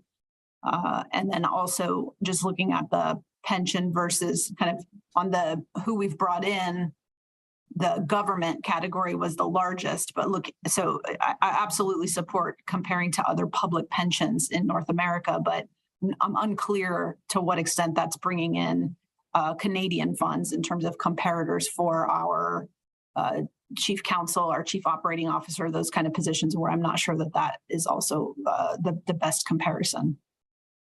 So I'll try and address a couple of those questions. One, I'll defer the numbers question to Michelle and her team, and I'm sure they can provide some follow on, maybe even after this presentation to you on that. But on the piece around who makes up, say, private sector peers and things like that, that's definitely, we're open to hearing from you and any others on who should be made up of that sort of, if we are to use the private sector, what types of private sector organizations make sense to include. That's definitely part of the discussion today, to make sure that everyone is generally okay, and that, you know, staff can work with McLaughlin to really highlight those specific companies. So definitely welcome any feedback on who shouldn't and should be included in even that private sector group. And then lastly, on the pension fund side, similar comment. Definitely, you know, if it was the pleasure of this, you know, of this board to just focus on, say, US funds and not on Canadian funds, that's within your purview. However, I will preface that by saying in the interviews, there was a theme shared that, you know, you should be comparing yourselves to other transformed funds, that it does make sense to include certain, you know, Canadian funds as well. And I think it's also to realize that you are running close to a $500 billion organization. And so, you know, CEO, CFO running a $400 or $500 billion organization, quite complex. And I think, you know, including a good sample of both American and North American, sort of Canadian peers still makes sense, knowing that it'll make up just a small fraction of the overall peer group data that comes forward to the committee and to the board. I can share some of, oh, pardon me, sorry. Oh, I was just going to make sure Arena had her questions answered, but go ahead, Michelle. Thank you. I do have some of those numbers, Ms. Ortega, that you requested. So for the investment management positions, of a pool of 132 team members or positions for the period that's noted on the screen, July 2019 through September 2022, we had 27 departures. And so 11 of those were to private asset managers. 3 were to other public agencies. 1 of them was to CalPERS, and then 9 retired. So that's how the percentages break out or equate to actual numbers. Okay, great, thank you. And I think Raina was talking about the comparator group for this positions that aren't investment. Yep. Is that correct, Raina? Was I? Yeah, okay. And I think I commented on that earlier, just that we are you can't just pull from public agencies. We can't hire a CEO from Franchise Tax Board to oversee the workings of CalPERS. It's just, they're 2 different organizations entirely, or from Department of Transportation. The same would go with your general counsel. The general counsel would need to be really literate in, investment law, healthcare law, all kinds of things that normal general counsels and public agencies aren't.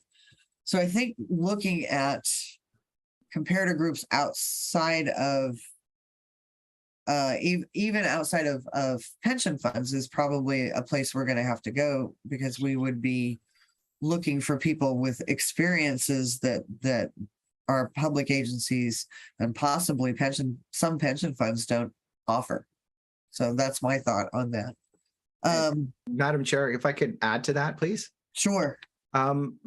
Understanding, if you go back to the data that was presented on slide 32 with regard to the internal versus external, if your will and your wish is to continue down this path around bringing more and more of your investment activities in-house, managing assets in-house, the overall complexity around managing those assets and the mitigation and management of risk around them continue to increase. Right. And so you run out of room. The pool of candidates that you can draw from will continue to narrow as you go down that path. And so therefore, you're increasing the probability of you pulling from either a very large, fully transformed pension fund, or from the private sector for some of these roles. And so therefore, you do have to keep this into consideration in terms of trying to strategically navigate through this to make sure that you're setting yourself up for future success. Because if you don't, you may get to a point where you're so complex and the pool where you want to draw from is non-existent. That's a situation you never want to find yourself in.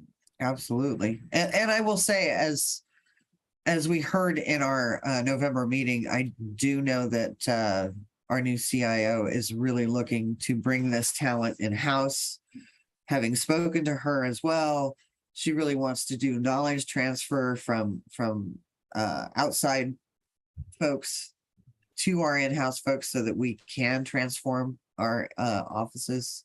So I think that's where we need to be focusing in the future for our, so we need to be going out and looking for that kind of talent. Jose Luis, you have a question or a comment? Yes, yeah, thank you. Thank you, Madam Chair. So thank you, Brad, thank you, Peter, for this comment. Just to piggyback on that comment about bringing in talent, I think I saw a slide as you were going that many of our investment folks are being promoted. It was like 50%. Was I incorrect about that? Was on the attraction side, I think it was quite high within the investment team. I think it's a couple of slides forward if we can move to that next one, I think. Yeah, that one. So where are they coming from? So they're coming from within, right? So mostly, yeah. So is it as you mentioned, if we do bring in this stuff in-house and so forth, and we bring in and it becomes more complicated and there's a lot more risk mitigations we have to apply, doesn't it make sense to develop our folks that are already here that, they embraced us, they understand our culture, our systems, and, and they align with our values and our mission-driven things. So that would be an excellent area of further development, instead of, always finding them outside. I'm just curious your thoughts on that. So great points, Jose Luis, and definitely that is, a preferred way to do it, right? Because, definitely studies have shown it's a lot cheaper to sort of grow people from within than bring talent in from the outside. I think there's a couple of things just to clarify, though. One is there might just be certain areas that you're moving into that you need to move maybe a little bit quicker, and you don't necessarily have the time to develop certain people as quickly as you'd like in a specific area, which will then require you to come, go to the outside to bring talent in. The other piece of the equation is as you build these people up and get their skill levels up to the level of, more comparable, say, with somebody in the private sector. Well, what does it say to that person if you're, not going to necessarily reflect that in a peer group, and therefore, their pay level isn't necessarily able to keep up with the added level of skill that they're facing. So that's why using this peer group, just not only to assess, okay, how much are we going to potentially pay people to come in, but also to just make sure, okay, our staff are currently, built up their skills. What is the market for talent for similar individuals at this level with this level of skill? You want to make sure that you're keeping those individuals competitive and in line with whatever peer group you determine, and that you're market competitive. And so you wouldn't want to necessarily say, well, we're just going to build them from within, and then that's going to necessarily be cheaper. It's more saying we're going to build up that skill set. Yeah, that's hopefully the lion's share, but also we're going to regularly monitor against this specific peer group to make sure that we're continually paying these people commensurate to their performance and to the level of skill they bring to our organization. Thank you, Peter. I just want to add one more comment talking about that and about the comparative group. And I wanted to elaborate about the investment position on, this is the page 34 on the private sector. And you had mentioned as the 1/3 weighting the endowment funds. What are you looking for in that? I mean, what is your thoughts? I mean, are we looking at endowment funds from universities or other foundations, or is it just strictly in the United States, or are we considering all endowment funds throughout North America in that area? My understanding, and this would be more a question down the line for McLaughlin, because it'll come from their database, but I believe it's endowments in the United States, and to a large extent, endowments of U.S. universities for the most part. I'm not going to say it's all that, but I think it mostly ends up being U.S. endowment funds at colleges and universities. Okay, very good. If I can add to that, because one thing you need to consider is the size and complexity of the organizations. And so typically in the United States, many of your universities have very sizable and complex endowments. And so if they're at a certain, a reasonable size, then they would be a justifiable comparator. The really small endowments wouldn't apply at all, but you're really going to be comparing yourself to the large, complex endowments that currently operate within the United States. Okay, very good. And that's what I had figured. I just wanted to kind of just get confirmation on that. Thank you, Brad. Thank you, Peter, for your comments. Okay, thank you, Jose Luis. Michelle, if you would go ahead, Michelle has a document that shows the blend of private and public groups with some details. Thank you, Madam Chair. Post that. Sure, and I can ask Karen Van Amerongen to share that. It has, I think, a little more specifics about the questions that you're asking about, what the specific types of entities are that are in the blend. So if we can ask Karen Van Amerongen to share her screen. Thank you. Could make that a little bigger, maybe.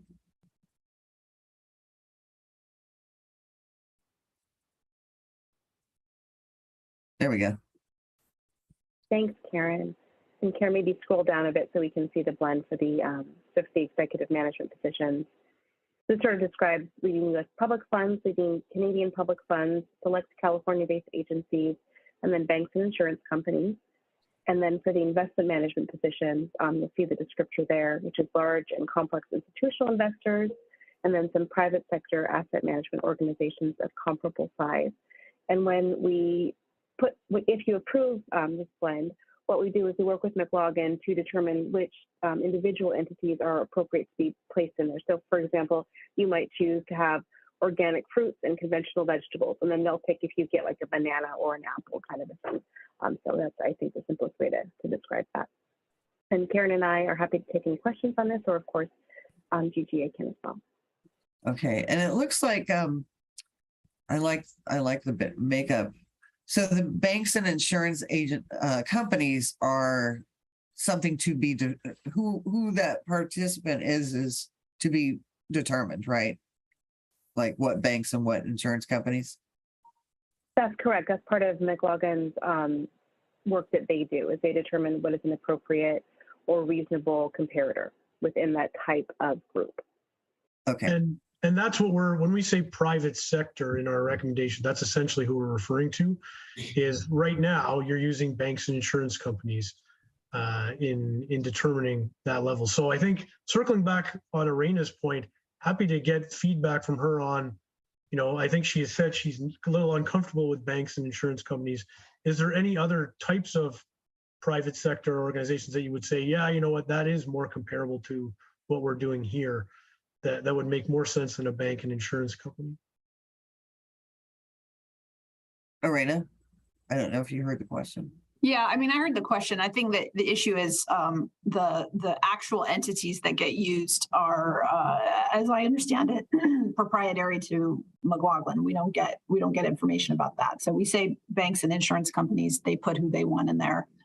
I'm just going to say I generally don't think the data supports including banks and insurance companies. The data that's in the slide, where it's something like 70% of the people have come from government or another pension fund.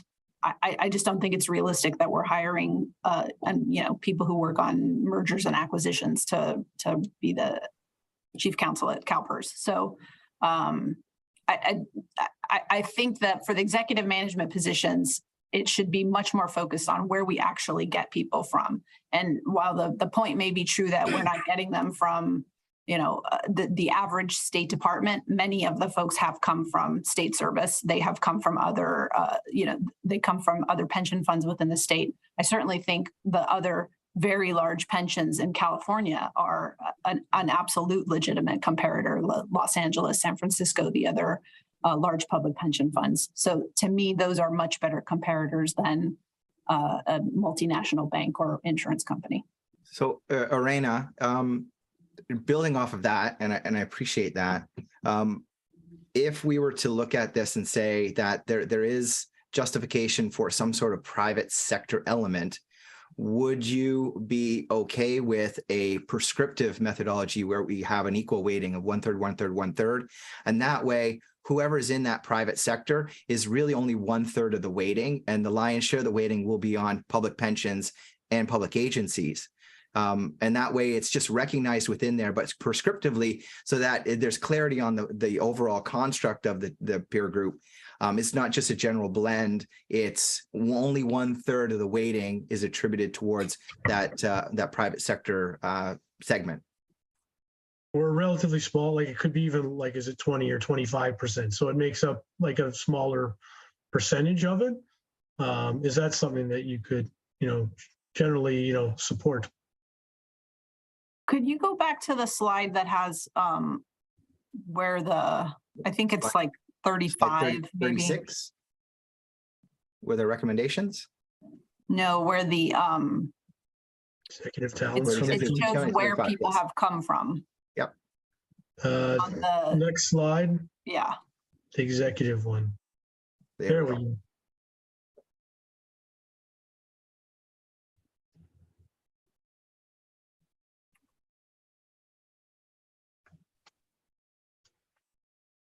So, and I want to ask a question while Arena's looking at that. So, are we asking I have some public comments, and then I want to know if we have more after that, but are we asking for a vote on the CalPERS peer group?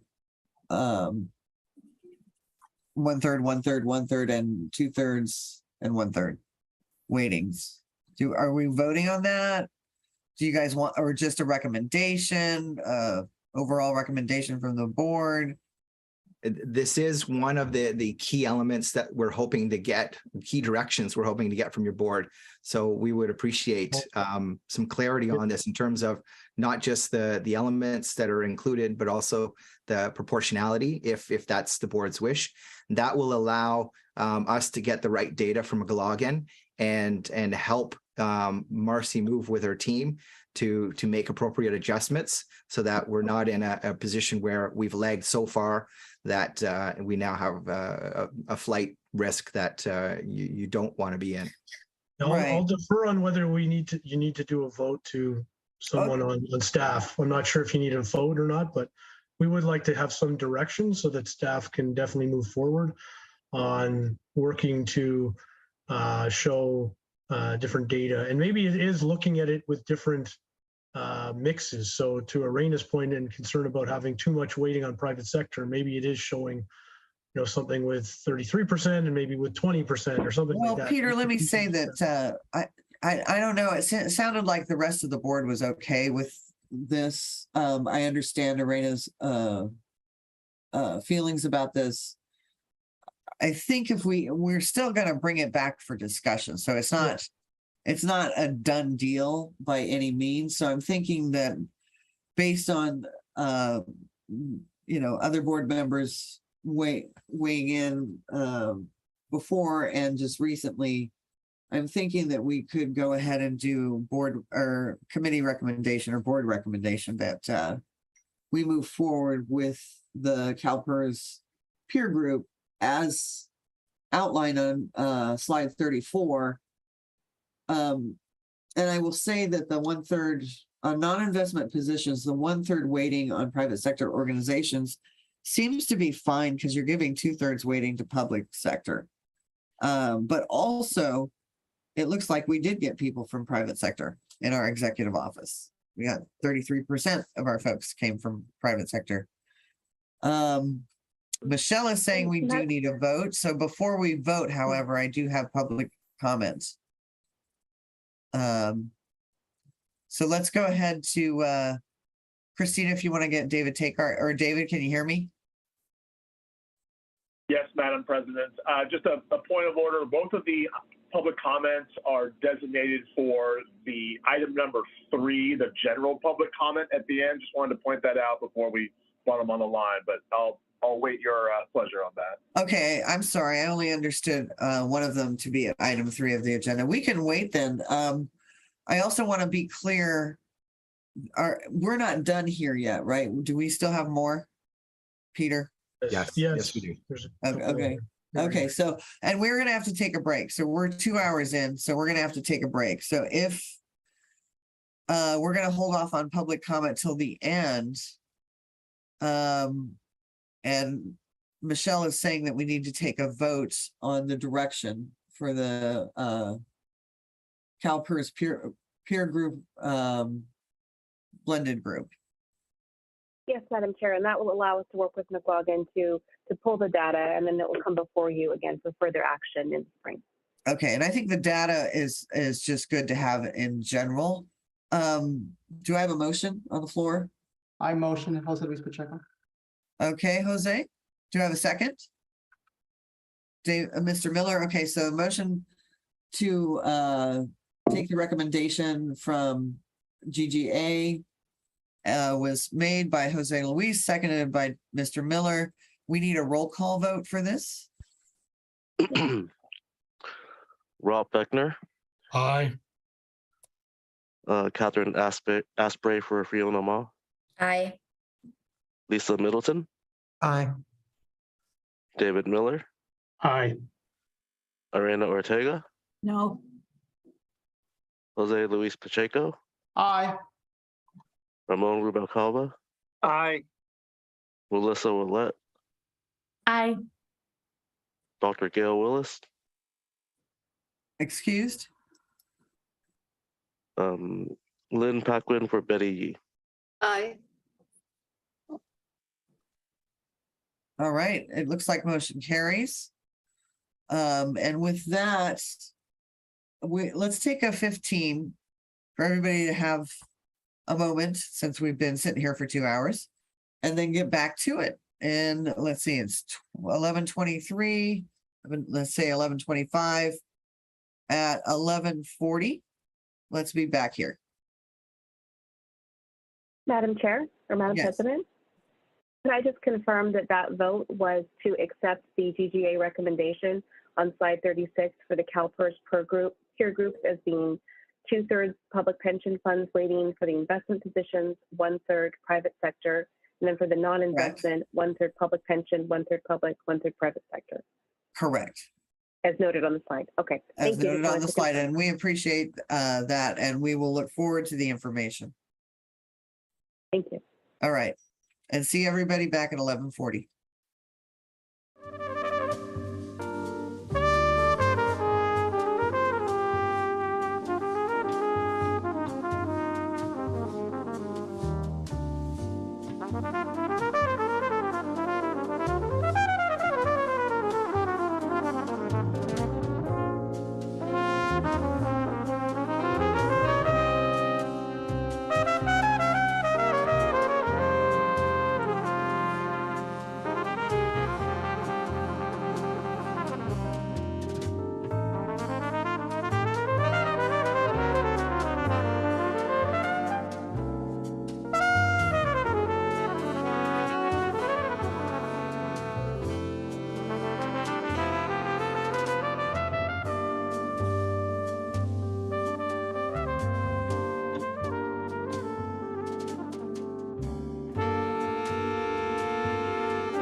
quick question. I was thinking about this when we were on break.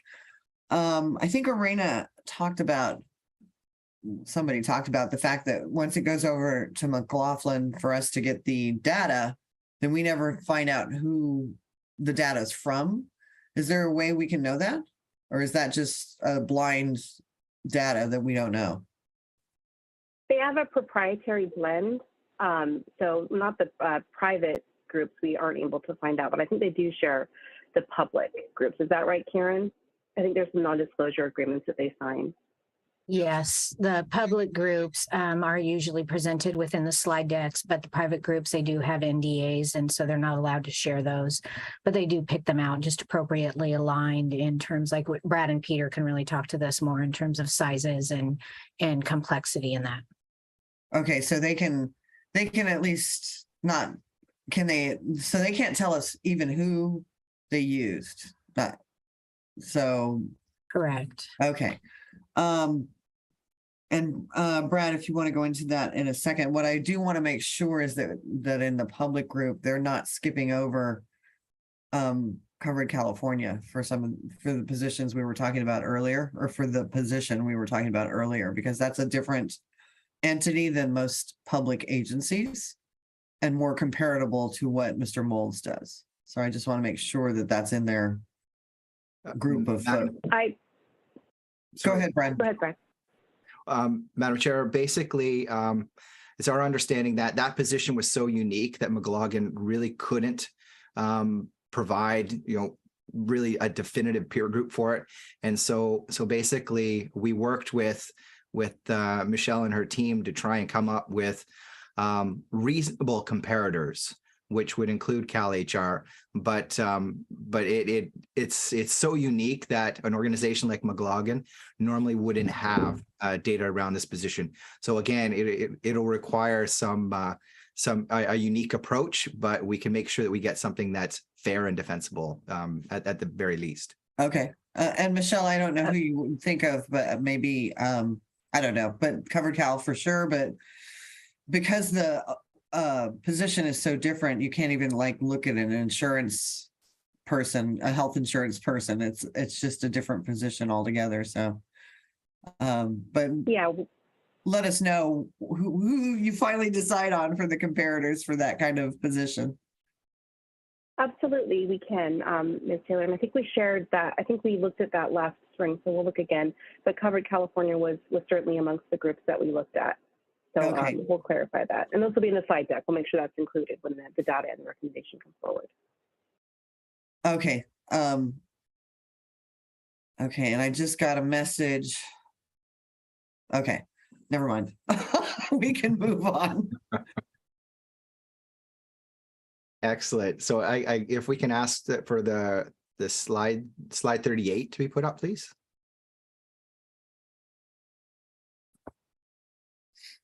Excellent. Thank you very much. So continuing on with the elements around the policy that we've recognized need to have some adjustment. If you recall, we've had conversations around the overall annual salary adjustment process, as well as the associated performance matrix that's within the policy itself. The next slide, please. So when we talk about the purpose of having an absolute or a definitive matrix put into your policy, basically, this matrix provides you with an opportunity to have clearly defined levels of performance and with associated salary increases at each defined performance level, so that there's clarity. There's clarity from the administrative side, from your staff, how it's applied, but also from your team members to say, if I can perform at this level consistently, I can expect an adjustment next year of X, Y, or Z. And so basically it's to have that clarity, aid in administration, and help to streamline this process on an annual basis. Next slide, please. Our conversations with the board members, we collected various opinions as we mentioned before. One of the key elements around this was basically a view that performance assessments and salary adjustments should be fair and equitable. So, if there's a way to make it more objective and more equitable, everyone seems to be supportive of that. They believe that board members believe that you should take into consideration general public sector practices in the state, but also align to the broader marketplace. And so you should also be looking at inflationary levels, especially in today's market right now, or wherever relevant. Also, there's a belief that you should take into consideration the expanded nature of the compensation.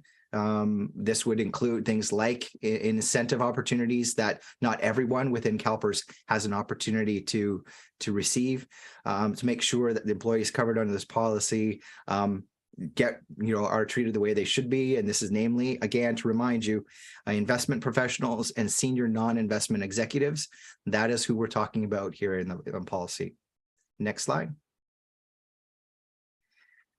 Board members also felt that compensation should be sustainable, and our conversation around having a 3% target, which is more aligned to the general North American market, that people felt that this generally made sense.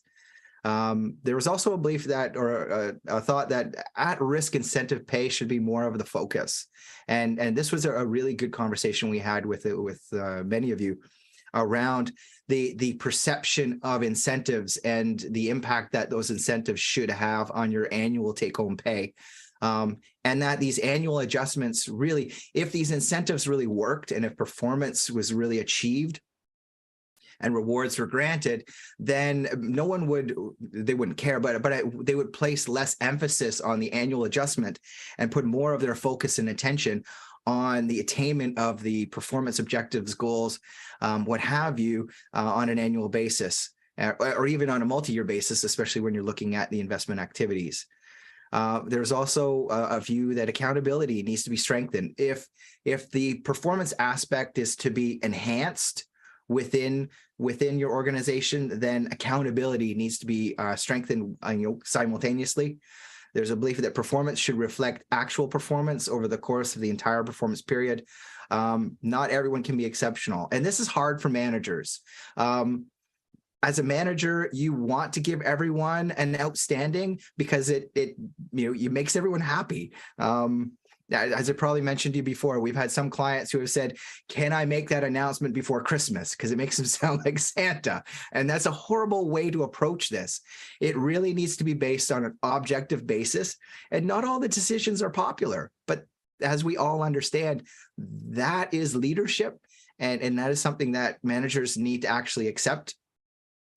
And so, just blanketing everyone as exceptional, it should not be accepted on a go-forward basis.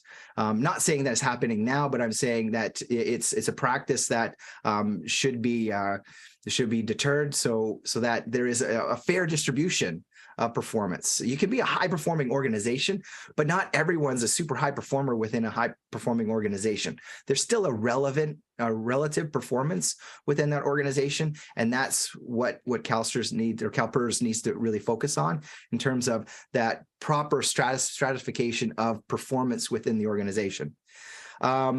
There's also a belief that asset class performance should be considered, and this is an earlier conversation that we had, and this came up in our conversation around adjustments. Not sure, and there's also a concern, they're not sure how to strengthen the accountability structure, especially if the public sector practices continue to prevail. We've had this conversation with the board in the past with regard to how transformed funds have managed this in the past, and really that accountability structure has been strengthened. And there's, I would say, less job security within a fully transformed organization, strictly because performance is paramount, and that is the expectation of all employees. Next slide, please. One element that seems to be I wouldn't say forgotten in all of this, I guess that's the best way to phrase it, is the importance of this LTIP that you have thankfully put in place, that allows you to focus on your overall fund sustainability, absolute return on a 5-year basis. It totally makes sense. And the unfortunate thing is that you are still within that first performance period, the 5-year rolling performance period. And so therefore, your employees have never, all the LTIP participants to date have never seen what type of impact that can have on their take-home pay on an annual basis. After the 23-24 fiscal year, that's when the first payout will be determined. And that's where your employees, the participants will actually say, okay, like this is huge. Remember, this is almost double what the annual incentive is, okay? And so if you can remind everyone of that opportunity, then they'll realize that this is a big piece of their compensation pie that they really need to focus on delivering on the 5-year performance so that they are indeed eligible for that at the end of the period. This is just a quick back of the envelope calculation. The way it's tracking right now, you're falling below that 7% expectation for that first payout in 2024. You're a bit closer because of last year. You're a bit closer to, 2 years ago, in the 2025 payout. And then you're lagging because everyone had a really troubling time last year. So you're lagging on that third what we would call grant. But the good news is there's 4 years to catch up. And that's the importance of having this four-year rolling or 5-year rolling average, because now it gets everyone to say, okay, we had a bad year in year 1. I have 4 years to try and make up for that so that we can get over that 6.8 hurdle level so that we can all be eligible for that payout at the end. What's important is that employees are reminded of this potential payout hanging there so that they're reminded of the performance that they need to achieve and the contributions they need to make to get that performance. And again, if it's not talked about and if they're not reminded of it, then out of mind, it's out of their mind and it's not considered real. We had one client that used to call it foo-foo dust. It's fairy dust until it's actually real and is paid out. And so remind them of that, impending 2024 payout and what they need to do to achieve that payout, because it is quite motivating, and it will truly incentivize them when they look at it and say, I can double my incentive payout by hitting that, then let's do it. Let's focus on it.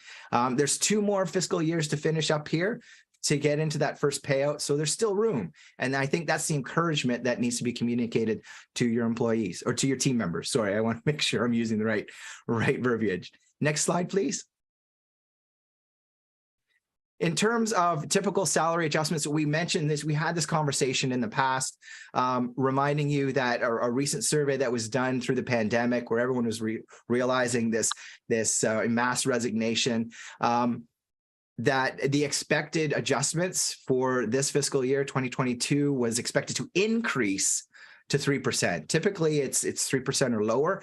This was overall for both public and private sector. The expectation was it was to increase to 3% due to the attrition levels that people were experiencing and the importance of retention within these organizations.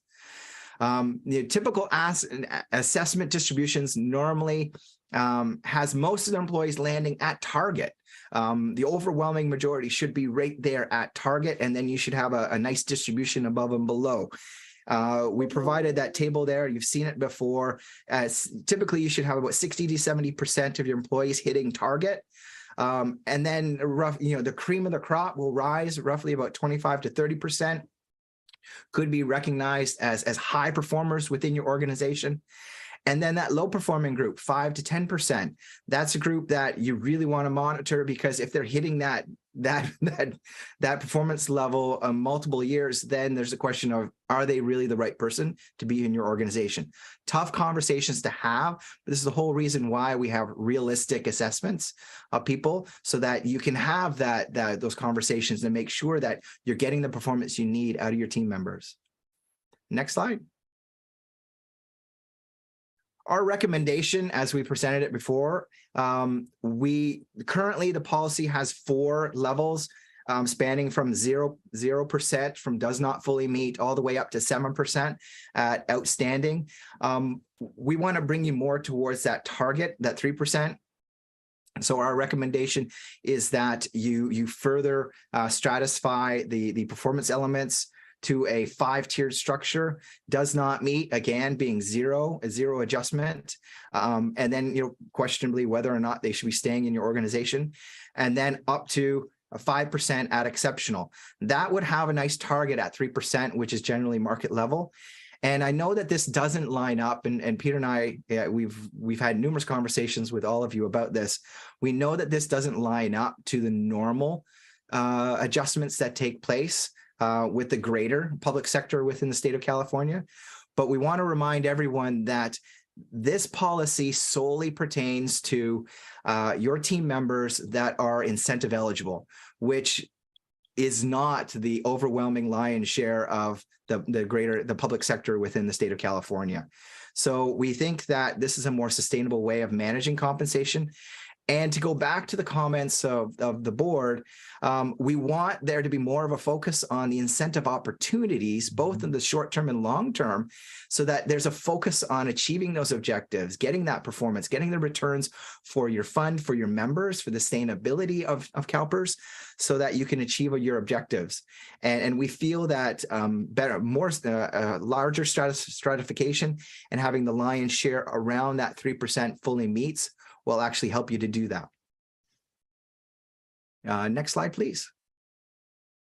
So our recommendation is to consider placing more weight on the incentives, placing less emphasis on base salary. So again, at the at-risk compensation, to really focus on the performance management and performance culture that you want within CalPERS, and place more emphasis on performance-based payouts, so that the COLA adjustments are a nice to have, or the annual performance adjustments are nice to have.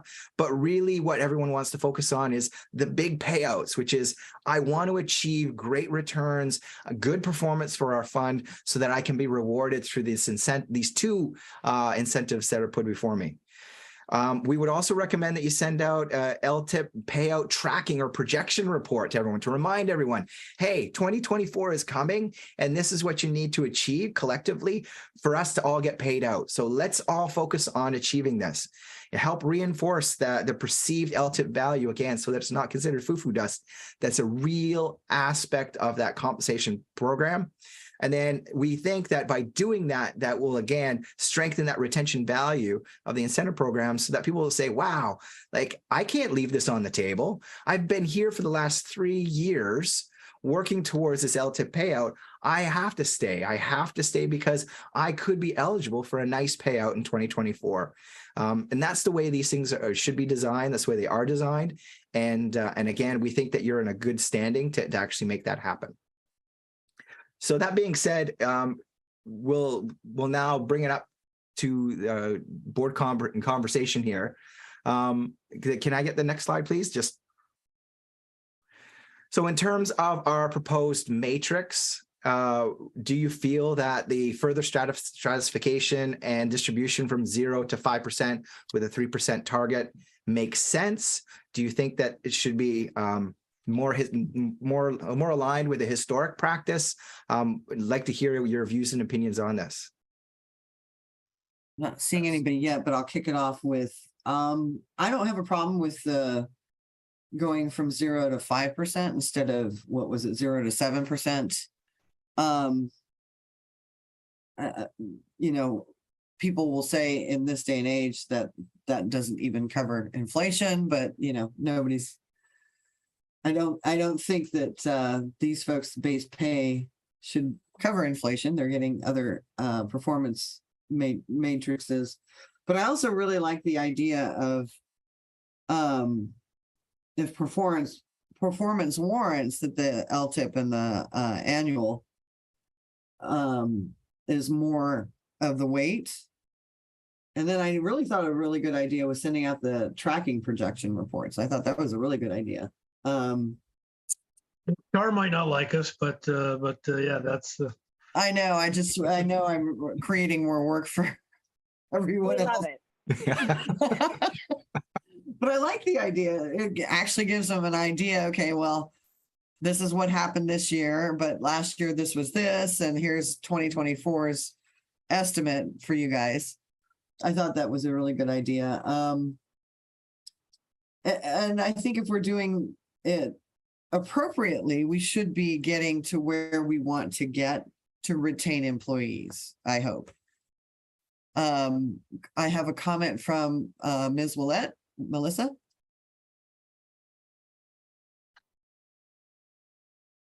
Hi, sorry. Thank you so much. I just wanted to thank you again for this really thoughtful presentation. I want to concur President Taylor's comment on the communication of the LTIP to the team. And I've also I'm favorable to the kind of further stratification of the matrix for the performance rating. The only thing that kind of gives me a little tiny pause, and I'd love to hear what the rest of the board thinks and defer to their expertise, but is that it goes from 0 to 2. So 0 does not meet expectations, understood, not a change from the current matrix. But I think that occasionally meets expectations gives me a little pause, and then that's a jump to 2%. And I think it's only because, as you had stated earlier, like we want to make it simple, and people, I don't know what occasionally meets expectations means, and I know we'd have to, when we if we were to adopt this and roll it out, there'd have to be a lot of conversations to be had. But I think I don't know if I would like to see, and I don't know if I'd like to see something like 0, 1, 3, 4, 5, or something along that lines, because I'm just not sure how I feel about occasionally meets expectations, what that means, and that you still get a jump if once in a while you do what you're supposed to do. That's all. But I'd love to hear what the rest of the board thinks. Yeah, actually, that's a great catch there. Because I think as if anybody looks at their normal annual review, there is no fourth tier for us when we do our annual reviews. Occasionally meets. I mean, how do you explain that to somebody? Oh, well, you get a 2% raise because sometimes you meet. That sounds like they shouldn't be getting a raise at all. So maybe we should get rid of that. I don't know. How does the rest of the board got Rob Fechner? Go ahead. How's the rest of the board feel? Thank you. And Melissa makes a good point. I would just say that, given those circumstances, anybody that is in box 0 or 2% is probably going to be looking for somewhere else to work. So I think that's part of a tool for the CEO to be able to use, or for the board to be able to use. If you're checking your CEO at either of those two boxes, you don't have a CEO anymore. You're going to be moving on to replace that individual. So, I think part of it's semantics, because you're not going to be rating people like that. You will have already hopefully been moving them out. That is a good observation as well. How does the rest of the board feel? Are you guys on board with the recommendation? Anybody want to make a comment? Do we want to keep that second tier, the occasionally meets? Or do we want to just do the 3-tier or 4 tiers that it was? Okay, good. So I have Catherine, go ahead and welcome. Thank you. It's a pleasure to be here. I actually had that same thought as Melissa. Why would we be, rewarding someone when they're just occasionally meeting expectations? So, yeah, I'm in agreement with that questioning. Michelle Tucker, go ahead. It looks like you have something to share with us. Yes. Thank you, Madam President. I just wanted to share the occasions when we might need to use the occasionally or inconsistently meets expectations. And so inconsistently meets expectations is another way that's phrased in our policy. And it does actually have in our actual policy like a paragraph for each of those things and what they mean. The reason that we might need to use this is if you rate someone a 0, they receive, it completely zeroes out all of their base pay adjustments, and it zeroes out their incentive award for that year. So having the additional 4th level, I think, might offer a way to signal to someone you're really not meeting expectations here without completely zeroing them out. So I think it offers perhaps a little bit of nuance, but of course we'll adjust according to your direction. Okay, and based on what you're sharing there is, it's kind of a, hey, this is your warning, basically, is kind of what it sounds like, right? And like Rob. Yes, that's how I think people perceive it. Yeah. Yeah, and like Rob said, then it's maybe next year, if you're still in that territory, it's a see you later kind of thing. Okay, thank you very much, Michelle. Madam Chair, if I could address that as well. Sure. It was our understanding that the current practice is that the majority of assessed employees tend to fall in that consistently exceeds or outstanding level, which is why we wanted to bring everyone back to what a normal distribution within any organization, high performing or not, should be. So we know that just bringing people back down to that fully meets expectations will be a psychological shift. It's going to be, it's not going to be easy. And so basically, I think that's where that occasionally or inconsistently meets. I love that. We proposed to change it to inconsistently meets expectation, so that there is that wiggle room below. Because again, you want to have a nice distribution above and below that target, and again, below that target expectations or meets expectations should be, people who are pretty much on probation. And are forewarned, and you want to use that. The current 4-level system with 0 to out, from 0 to 7, just goes from does not fully meet to meets at 3% right away. That in itself is a huge gap, and so we wanted to provide some sort of buffer in between to have a more realistic distribution above and below. So hopefully that explains the rationale, again, furthering what Michelle had mentioned in terms of the usefulness that it can have. But we just think that it's going to be a big step to get to this new level. There's this new matrix, and just having something above and below just would give people a bit more wiggle room to utilize it to its fullest. Okay. I don't know. So I see that fully meets expectations or meets standards is the same thing, right? And you're saying most people, Michelle, is that correct? Most people, somebody's hand is going up through the screen here. I see you, Jose. I'm coming to you. Most people fall within the consistently exceeds expectations. Is that what we're saying?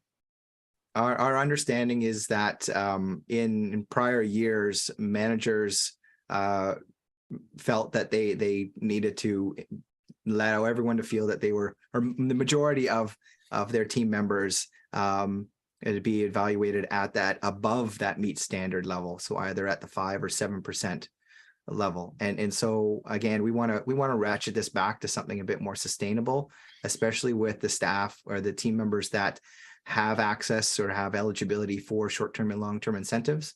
And so we just think that a 3% target with the majority around that target would be a better distribution within your organization. Yeah, and I'll just add quickly that, yeah, I know that a lot of effort and work was done to get to a more normalized distribution in the past year, the past fiscal year. So I know there's been a lot of work already done on that, but this would be just further moving in that direction. Okay. I find it funny because in my career, fully meets expectations was most managers that gave us our annuals. However, yeah, okay, I can see that. Jose Luis, go ahead, and then I have David. Thank you. I think it was Lynn that was next. I don't recall. Did she already speak? Oh, hi. I did ask to make a comment, Jose Luis, but you can go first and go up to you. That's fine. Okay. Thank you. So my comment is, that first of all, thank you, Brad, for this presentation, for the recommendations. And I do concur with my fellow colleagues on what has been spoken. I just want to bring it back to another question that was a comment in the board comments regarding the inflation rates, inflation levels when relevant. Have we incorporated inflation in with respect to these percentage changes? I just, if that's something, or is that something we should consider? If you can elaborate further on that. Thank you. Well, considering that part of your overall team is comprised of unionized staff, you would imagine that the unions probably any collective bargaining efforts right now are around the current environment right now, around inflationary protection. And trying to maintain some sort of protection for employees. So our recommendation would be, if there's upward pressure based on the inflationary objectives or issues, then there should be some sort of escalation of this as well, so that there is that internal alignment, but also downward pressure as well. So for instance, on the return side, if you recall, Marcy came forward and said, hey, like we had a bad year last year, and as a result, we're going to ratchet this down. So we're going to bring this down because it doesn't resonate, positively with our members. And the board agreed. And then afterwards, to the board's, benefit and credibility, they said, hey, Marcy made this justification for her staff. We should apply the same logic to Marcy's. And so again, that's maintaining that internal equitability. And so, be it, whatever happens at the collective bargaining side, or whatever happens with Marcy and her, deferred responsibilities. If she's doing that, then there should be some sort of coherent approach to it across the board. And that's all we're saying. Thank you for that clarification. I appreciate it. Thanks. Okay. Lynn, I'm sorry I missed you. A comment came up and took yours away from me, so go ahead. No problem. Thank you. I understand the need to include this additional category occasionally meets expectations. I understand where it could be a good management tool to encourage somebody to try a little harder to get to the fully meets. But my question was, I think back in April, Brad, you had presented recommendations for this category, and it was at a 1.5%, so the 2%. And that seemed to make sense, since it was halfway between the 0 and the 3%. So just curious how you ended up at the 2% for this recommendation. For ease of administration. So if 1.5 is more palatable for this board, then by all means, we wouldn't object to that. We just felt that a 2% adjustment, given the fact that everyone has normally experienced a 5 to 7 adjustment, it will have some impact, and we'll also send a message to the employees that need to have that message sent to them. But if you feel that 1.5% is a more equitable distribution in between those two levels, by all means, that's totally fine. All right. I don't think I have a strong feeling either way. I just wanted to have some background on the change and why it was made. Thanks. Okay, thank you, Lynn. David. Yeah, just in terms of the occasionally meets expectations, I can see the value of having that an additional category, just for nothing else, if not for symmetry, to be able to reflect something more of a normal distribution of things. But I think just the choice of words, the occasionally makes me think of the low end of that spectrum. I mean, we could say occasionally, we could say generally, we could say sometimes, mostly, kind of, sort of. It's not as clear just on the face of it as when you see fully meets, you know what that means. Consistently exceeds, we know what that means. But occasionally, it seems to, I think most people think of occasionally as not very frequently, or not most of the time. And I think most people who fit in that box, and if it is anything like a normal distribution, it's going to be quite a lot of people.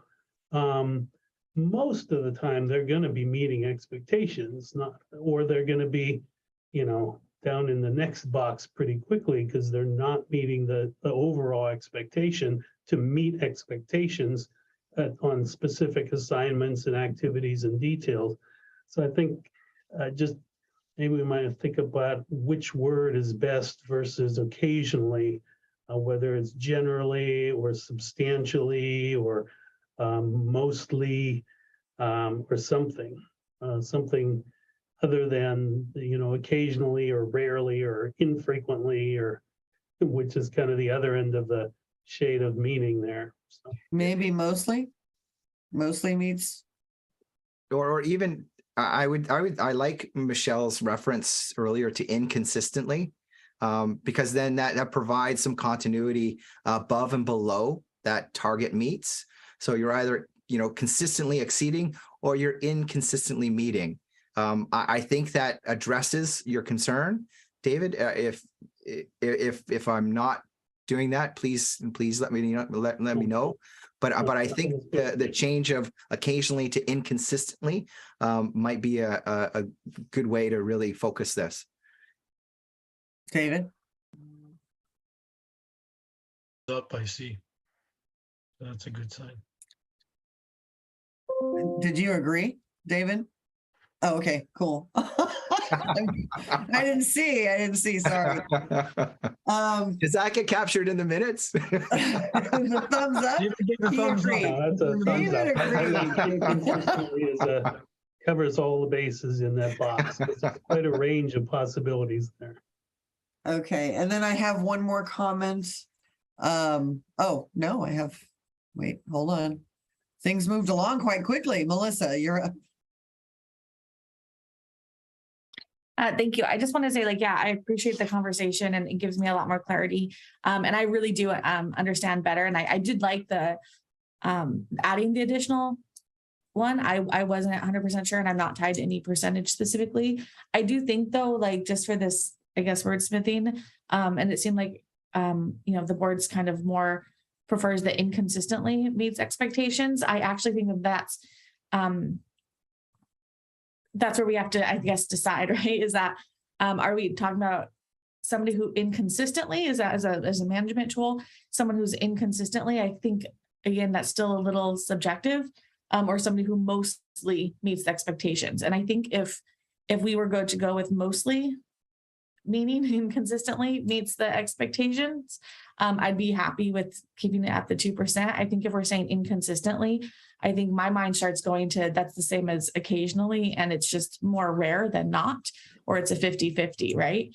And I would think maybe the, 1 or 1.5% would be there. So I think that's kind of the question. And I think, choosing that, the paragraph of explanation in the policy is going to be really important there, as Ms. Tucker had stated. But thank you everyone for the conversation discussion, and I'm definitely on board with the group.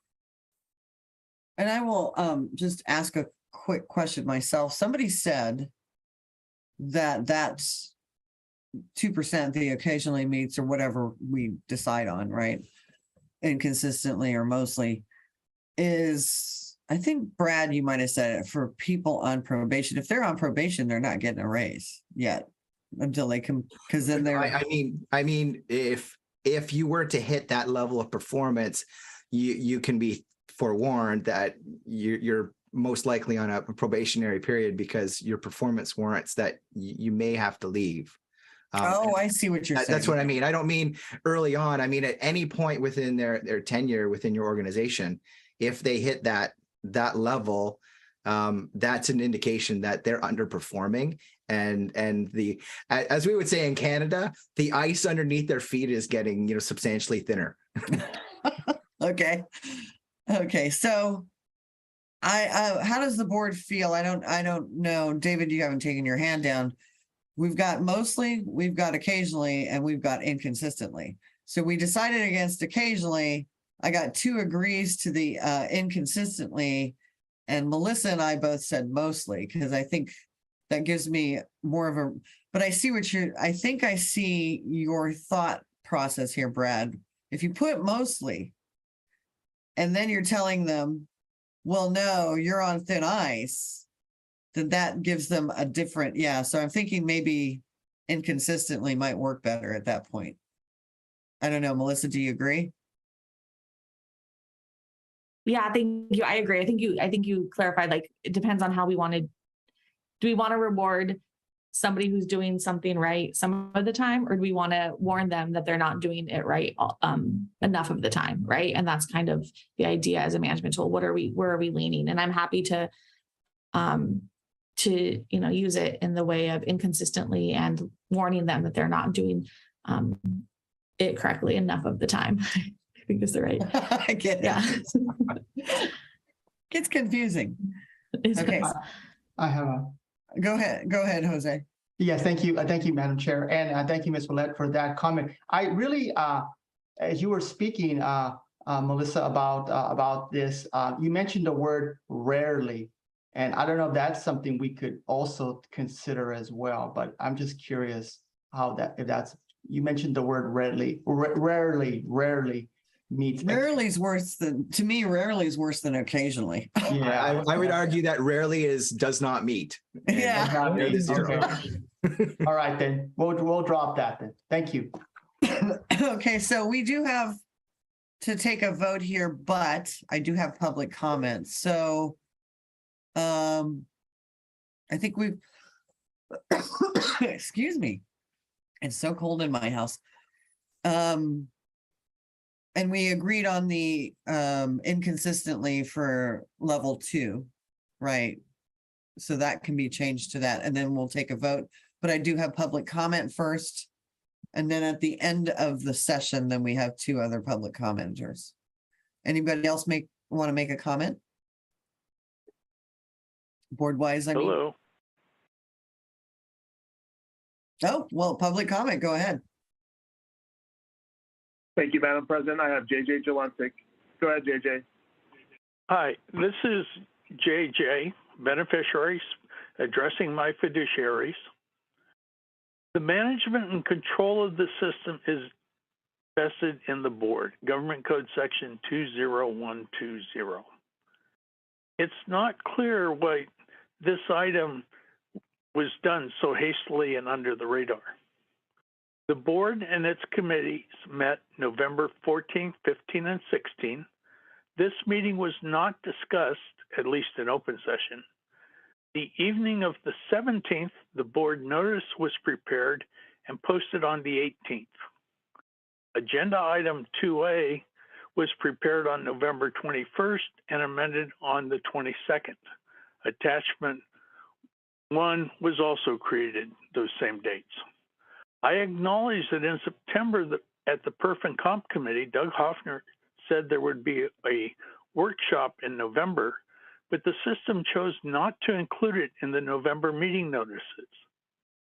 The urgency of changing the compensation plan in the 5th month of the fiscal year is not apparent to me. The speed with which the board acted on this pressing matter suggests that the board did not need to increase the delegated investment authority. Deals over $3 billion do not come together in 12 days. It also raises a real question as to why the compensation change has a higher priority than the need to deal, and the need to deal with it is more pressing than the need to deal with the conflict of interest by the prior chief investment officer. What does that say about the board's management of the system, or its administrative priority, or the board's sense of fiduciary duty? I have long supported the direction of bringing management in-house. However, I encourage you to provide general guidance and put off final decisions as suggested in the posted agenda item, and deal with those decisions in the normal course of events. Thank you. Okay, thank you, Mr. Jelencic. If that's our last public comment, Mr. Takearts, we'll go ahead and take a vote on the recommendation. I don't hear anything from Mr. Takeart. All right. So I am looking, go ahead. Madam President, no more public comments on this item, just one for the general public comment at the end. Okay, Thank you. Thank you very much. So I need a motion for the recommendation to normalize the assessment of base pay performance adjustments, expanding the original 4-level assessment rating to the proposed 5-level standard maintaining alignment with any downward proposals for the general team members, and changing the language I'm adding from occasionally to inconsistently meets at level 2. I need a motion. Anybody? So move. Moved by Mr. Fechner, seconded by Mr. Miller. All right, great. Can we get a roll call vote, please? Rob Beckner, Aye. Catherine Asbury for Fiona Ma, Aye. Lisa Middleton, Aye. David Miller, Aye. Marina Ortega, Aye. Jose Luis Pacheco, Aye. Ramon Rubalcaba, Aye. Melissa Willette, Yes. Dr. Gail Willis, and Excused. Lynn Paquin for Betty Yee. Aye. All right. Sounds like the motion carries. And at this point, I think we are moving along. Excellent. If I can ask for slide 47 to be put up. And Madam Chair, to your point, this is the last section here, the last item that we need to address in today's session. This is one of the elements in the policy that gives the board the authority to defer, reduce, or eliminate incentive payouts. We just felt that there needed to be a bit more definitive guidance within the policy itself, both to provide clarity for both your board and the participants. So if I can get the next slide, please. So the purpose of having what we would call discretionary discretion and triggers placed in this policy, which is what we're recommending, it provides your board with permission, power, and freedom to act. So again, it gives you clarity in terms of what you can and cannot do at what point. The triggers provide your board with guidance on when you can apply discretion, or when it even should be considered, or even possibly applied. And again, we just want to remind this board that just because a trigger is hit doesn't mean that you actually have to take action. That's the whole purpose of having discretion in here, because everything is situational, and we want to make sure that the board has the authority to apply that discretion around that current situation, whatever it is, that you can act appropriately. And so basically we don't have a crystal ball. We don't know what could be happening years from now, but we want to make sure that we have some clarity for your board about when can it act, and then also how it can act too. So if you have both discretion and triggers here, it'll provide clarity and transparency for you as trustees, for your managers, as well as your team members. It'll aid in the administration of the compensation program, and it'll help avoid possible perceptions of mistreatment and distrust. The last thing you would ever want is for something to happen in the future and your board to say, you know what, we need to apply discretion on these payouts, and for your employees or your team members to say, wow, I'm being mistreated. They don't truly understand what's happening right now.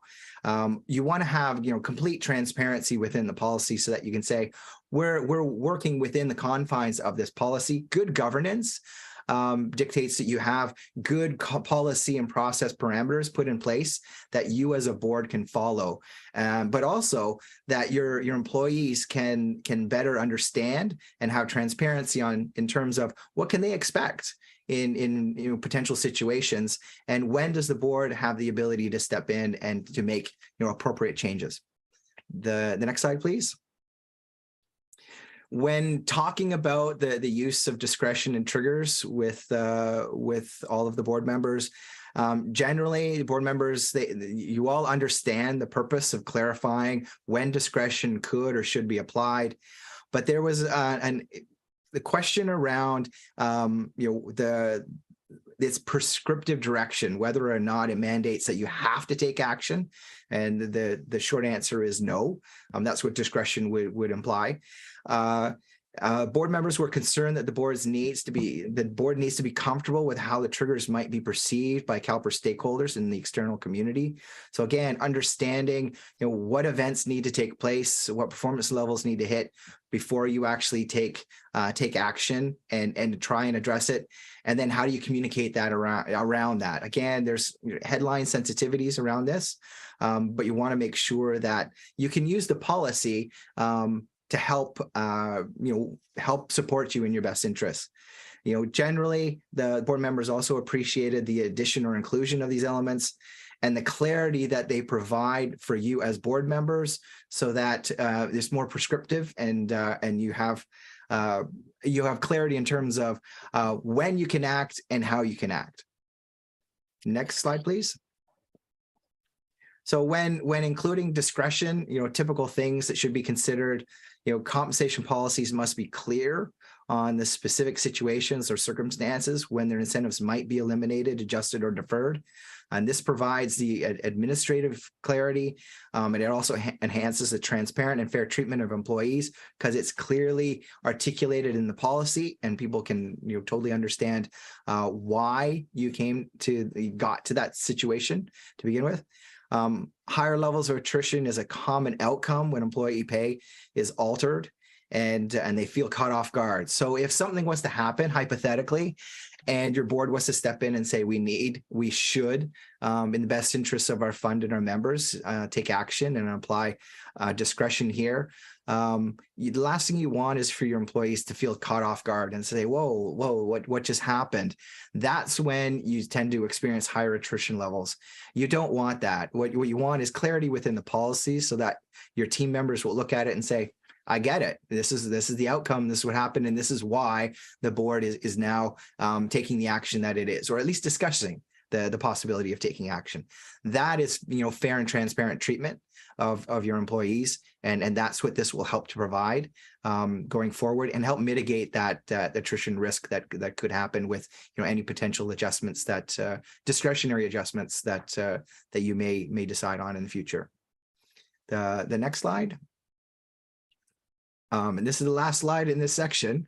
Our recommendation is, to protect the best interests and sustainability of the system. We believe that CalPERS must retain the ability to alter incentive payouts under clear and extenuating circumstances. Discretion is a good governance tool that should always be in any compensation policy, and so we would recommend that it stay here. This section should be expanded to more clearly identify situations and or circumstances where plan participants can anticipate payouts and or timing adjustments. 3 distinct qualifying triggers that we would like to define and have in the policy.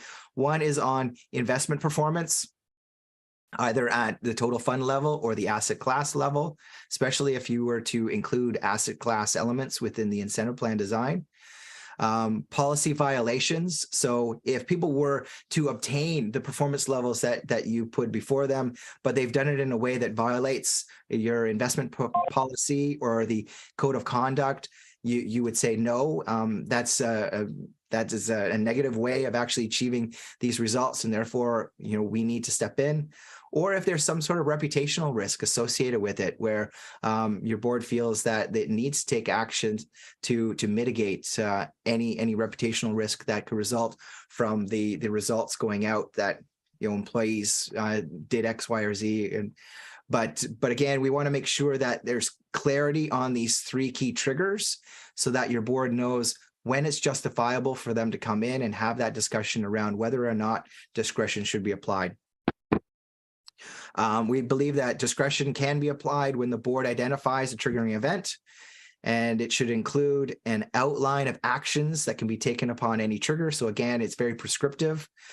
Discretion means that actions are not defined as mandatory. Again, you don't have to apply it, but it's there as a tool for your use if need be. And finally, the proposed language should be similar to what is currently found in compensation policies at other pension systems. And what we had currently put in the policy in a previous red line, a draft, is very much aligned to what you see in your sister fund policy across the river, with similar triggers in place as well. So that being said, I believe that takes us to our final discussion. So first off, what are your views and opinions about the inclusion of discretion and these defining triggers, and what are some of the pros and cons associated with it? How would you like to proceed going forward? Yeah, and this is just to clarify, this is not, we don't necessarily have to agree on any wording or anything. It's more just directional feedback that we can then work with staff to try and draft up some language if that's the direction that the board wants to go. Okay. So I don't think it requires a vote. Okay, so you're looking for some policy file changes, basically policy changes. Not, and you're saying CalSTRS already has these in policy, but I think, first of all, we were able to do that and warn investment staff well ahead of time because of poor performance. So we have discretion already to change things. So I'm a little, and these other two that you have outlined, if somebody's violating policy, that other than the CEO who reports to us, that's going to come to the CEO, who is then going to make a determination, right, of what that means based on what our rules are for state service. And that's the same with reputational risk. If somebody's done something in their private life to risk our reputation, or leaked information to risk our reputation, that's a whole different ball of wax. So I'm not sure that the board needs to have discretionary tactics on this unless it's the CEO. So Teresa, Madam Chair, very, very good points. What I would, hypothetically, you could picture what happens if an asset class gets to, some very favorable results, but they violated policy along the way. Yes, Marcy can take action against those staff members themselves, but still that performance of that asset class actually contributes to the overall performance of the fund and the determination of those fund levels. And so that would have a knock-on effect to the payouts on the total fund side, on the long-term incentive payouts. And so therefore, that's where we would say, you know what, this has a significant impact and the board should apply some level of discretion.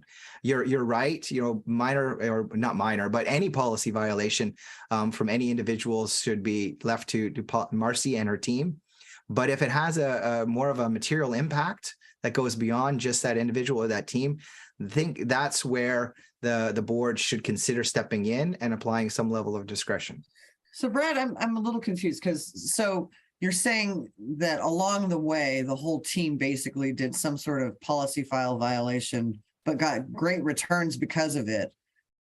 Now, here's my hope. In the 8 years that I've been here, I don't think I've ever heard something like that occur, but if you have an example you could give me, I find that a really outside the box.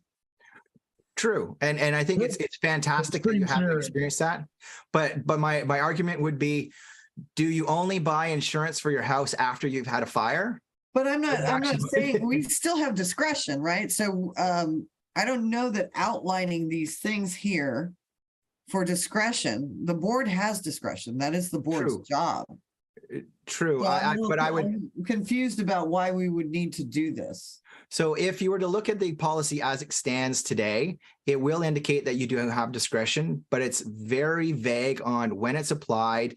I would argue kind of convoluted to some extent. And what we're proposing here is a more prescriptive approach where you have, defined what we would call triggers that are clear to all participants, and then how you can actually act on those triggering events. That's all we're doing, is we're providing further clarity. You're absolutely right. You do have discretion in here, But what we're advocating is that you put a bit more of a prescriptive package around this, so that both you as a board have clarity, and as well as the team members that fall under these incentives. Okay, so there's two things here. One, I don't see a problem we have to solve, right? I don't have a problem about us thinking about this for the future.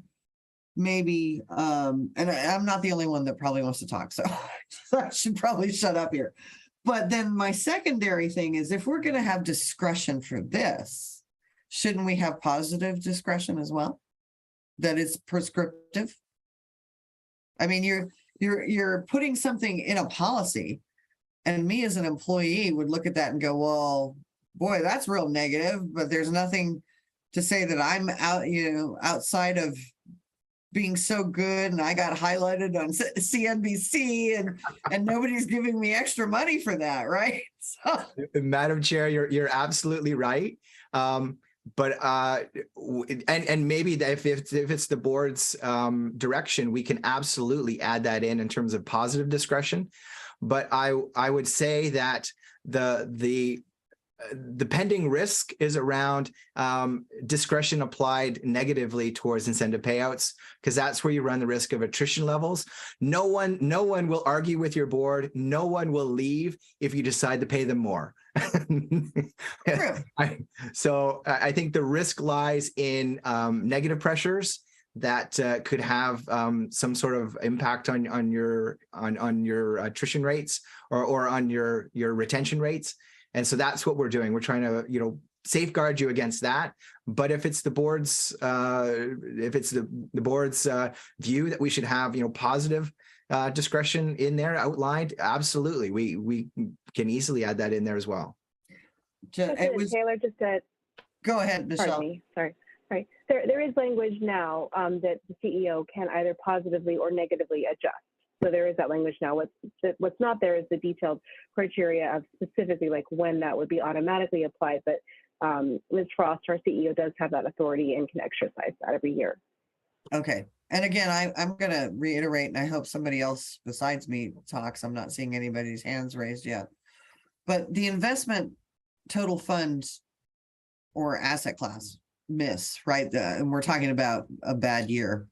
We did that this year, right? We made that recommendation this year. We did the discretionary, and there was plenty of previous notice to our investment staff. Any of these other violations, to me, is such a problem that if the person leaves that did this, that would be no skin off our nose, I think. But Mr. Carlin, do you have any thoughts? Mr. Miller is asking maybe if you have some thoughts on this. Ms. Taylor, the only thought I would express is that your consultant is here just soliciting feedback at this point in order to put forward some language changes to bring forward to the board at a subsequent meeting or the PCTM committee. So I think they're getting some of that feedback from you right now. And if any other committee members or board members have thoughts in this regard about the kind of clarity they want to see or their thoughts thereof with respect to authority to defer, eliminate, or reduce compensation, this is the appropriate time to provide it. Okay. I appreciate it, Mr. Carlin. If it's the board's will that you think everything's okay the way it is, then we can proceed that way as well. So yeah, it'd be great to get everyone's views on if they feel there needs to be more clarity, or if you're comfortable with the way it's currently worded now and the discretion you already have. I'm not seeing any other questions from board members, but Michelle, what do you think about this? I'm thinking we maybe need a different thought process on the triggers, right? Well, if we were to accept this, I'm thinking the triggers are so the two at least are kind of outside bounds that we would keep the employee anyway. Well, as Mr. Carlin mentioned and Mr. Kelly, this today would just be a discussion, and so we can always bring back a few scenarios for you in February, kind of give you time to think on this. This was just this wasn't an action vote item. This was just to kind of engage in conversation around this topic and see what you might be comfortable with. There is criteria now to allow this, but as they said, it's not specific. So it would be up to you if you wanted to prescribe when it must occur or leave it with the CEO for when it may occur. Okay. Let me take David's question, and I'm thinking maybe we want to defer it and get a little more detail for February. But go ahead, David. Yeah, I guess one of the things that kind of I was thinking about as we talked about this is that it seems like, it's a relatively extraordinary thing for us to do. And so it seems like something that maybe I'm wrong, but could have the potential for legal action if we take this stuff away. And so I guess what I'm wondering is whether, in terms of our current policy that gives us discretion, does it help us to have more detail and to more clearly identify things, or does that kind of hem us in and constrain us if things don't fit well with, these qualifying triggers? Are we better off to have something a little bit more vague? Or I don't know. I can't.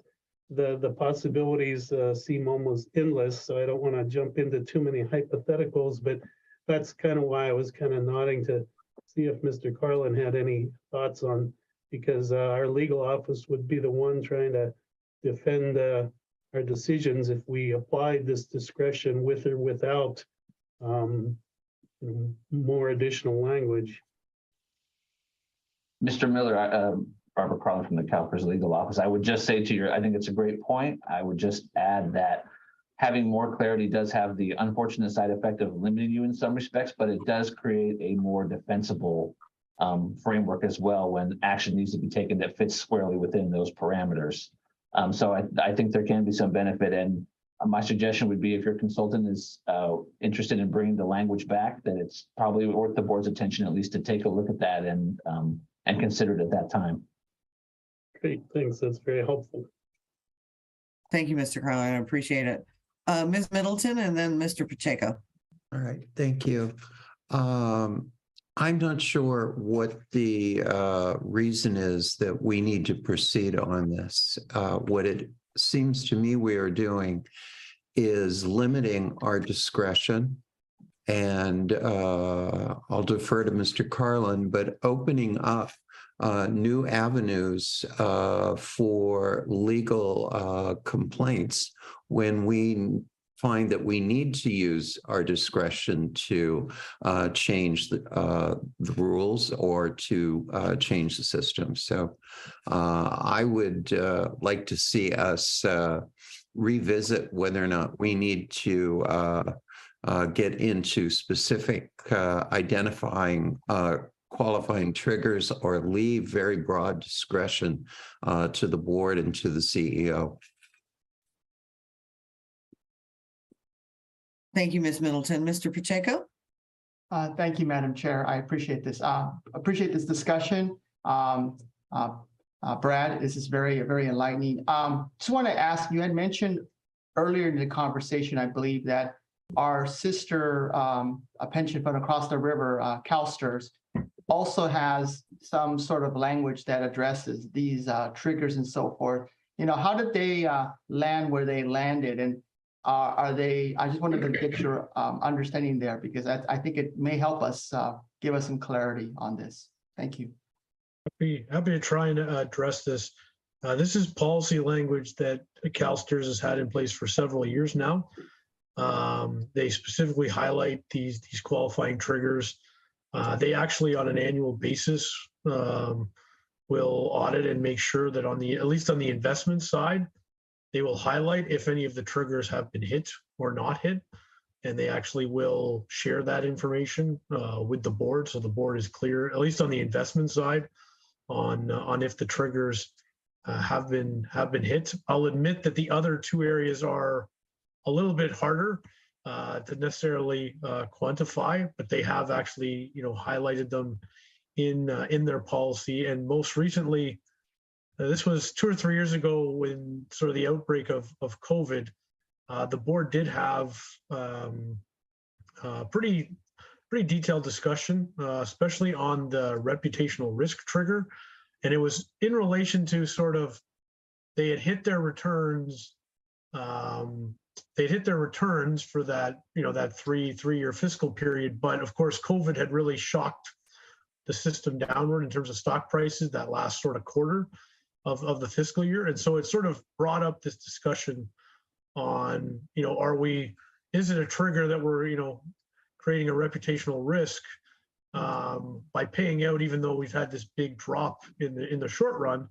And they ended up not applying the discretion and changing anything, but it at least allowed the board and gave the board an opportunity to have that discussion on whether that reputational risk was there. So I think where they use it more is just to have a check-in point, to have a discussion and have a discussion and figure out, does this level of, whether it's a reputational risk, policy violation, or level of investment underperformance, warrant us making a change. So I think it's more, again, just allows them the ability to have those discussions. But to my knowledge, they haven't actually used much of their discretion outside of many years ago. I think during the financial crisis, there might have been some use of it there, but it's been more of an area for them to just have a discussion more broadly before finalizing those incentive awards. Oh, thank you very much for that comment. Appreciate it. So, and I will say, Jose, every year I've been on, I think we've had discussion about reputational risk and paying out if we've had a down year. I mean, I got on in 15? So Rob went through the whole crash. I did not, but we had some down years when I first got on board, and we were at 63% funded. And we really had to have a discussion around, incentive pay and all of that stuff. And that's so, but I think it's a good idea for us to take a look at this. So maybe bring it back for our February meeting. And if you want to add or subtract or, change these, reputational risk is something we have to deal with much more than CalSTRS does. So we discuss it all the time when we're talking about returns, et cetera. But anyway, yeah, I think maybe having another discussion with maybe a more well-rounded trigger mechanism rather than just these three. And what do you mean by, maybe describe what you're talking about, reports that get done annually about these triggers? Yep. Does that make sense? Okay. And Ramon has to go. I don't think we have to vote on anything, right? So that was it. So Madam Chair, if it's your direction, what we'll do is we'll provide some wording within a red line version of the policy, so you can see specifically, the detail of what we're recommending, and then you can see specifically how it's outlined, and whether or not you feel it truly protects you and is useful. If not, then we can look in a different direction. Okay, sounds good. I appreciate it. Perfect. Excellent. And I guess, can we get to the last slide? There you go. The session wrap up. So we just want to make sure. So in today's session, we have agreement on the revised peer group. We also have an agreement on the salary adjustment and performance matrix framework. There was two key objectives that we strive to get through today, and we did. Thank you very much. And then finally, we walk through some of the elements around the incentive design. So we have some direction from the board in terms of working with Marcy and Nicole on talking about the incentive design. We also are looking at and then we'll also be coming forward with some recommended wording around the authority to defer, reduce, and eliminate. And is there anything I'm missing? I think those were the key elements. That's everything. And the principles too. I think we got some. Oh, yes. And we have some direction on the principles, and we will be incorporating that in the red line version as well for your consideration and review. Perfect. Am I missing anything, anybody?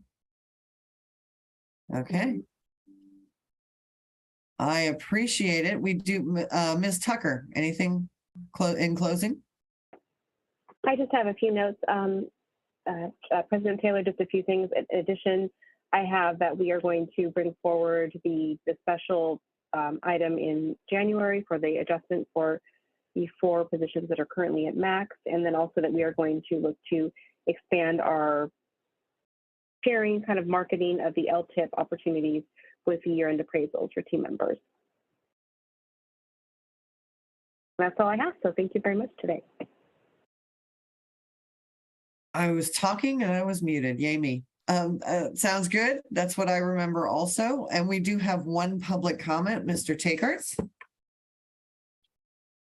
Thank you, Madam President. We do have one public commenter, Randy Cheek. Go ahead, Randy.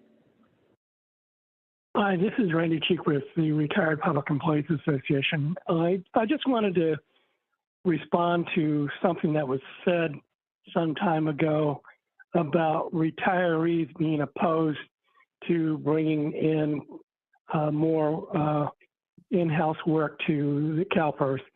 That is absolutely a false statement. In fact, I have been up and down the state meeting with retirees, and we all agree we'd like to see the outsourced jobs come in-house and save CalPERS money. We think that's a great idea. The only thing we've been opposed to is the lack of transparency by the number of closed meetings the board has had, and by the fact that you've tried to pass legislation to do investments in secret. We've opposed that. We will still oppose that. But I just want you to know that we are not opposed to bringing more of the jobs in-house and cutting your cost. We think it's a great idea, and we firmly agree with the firm's recommendation. All right. That's my comment. Thank you, Mr. Cheek. Anything else, Mr. Takarts, from the public? No, Madam President. All right, thank you. Anything else from the board? All right, well, I'm going to adjourn our special meeting. I want to thank Peter and Brad. This was a great presentation. Thank you very much. And everybody have a good afternoon. Meeting adjourned. I don't have a hammer to hammer. Thank you, everyone. Thank you, everyone.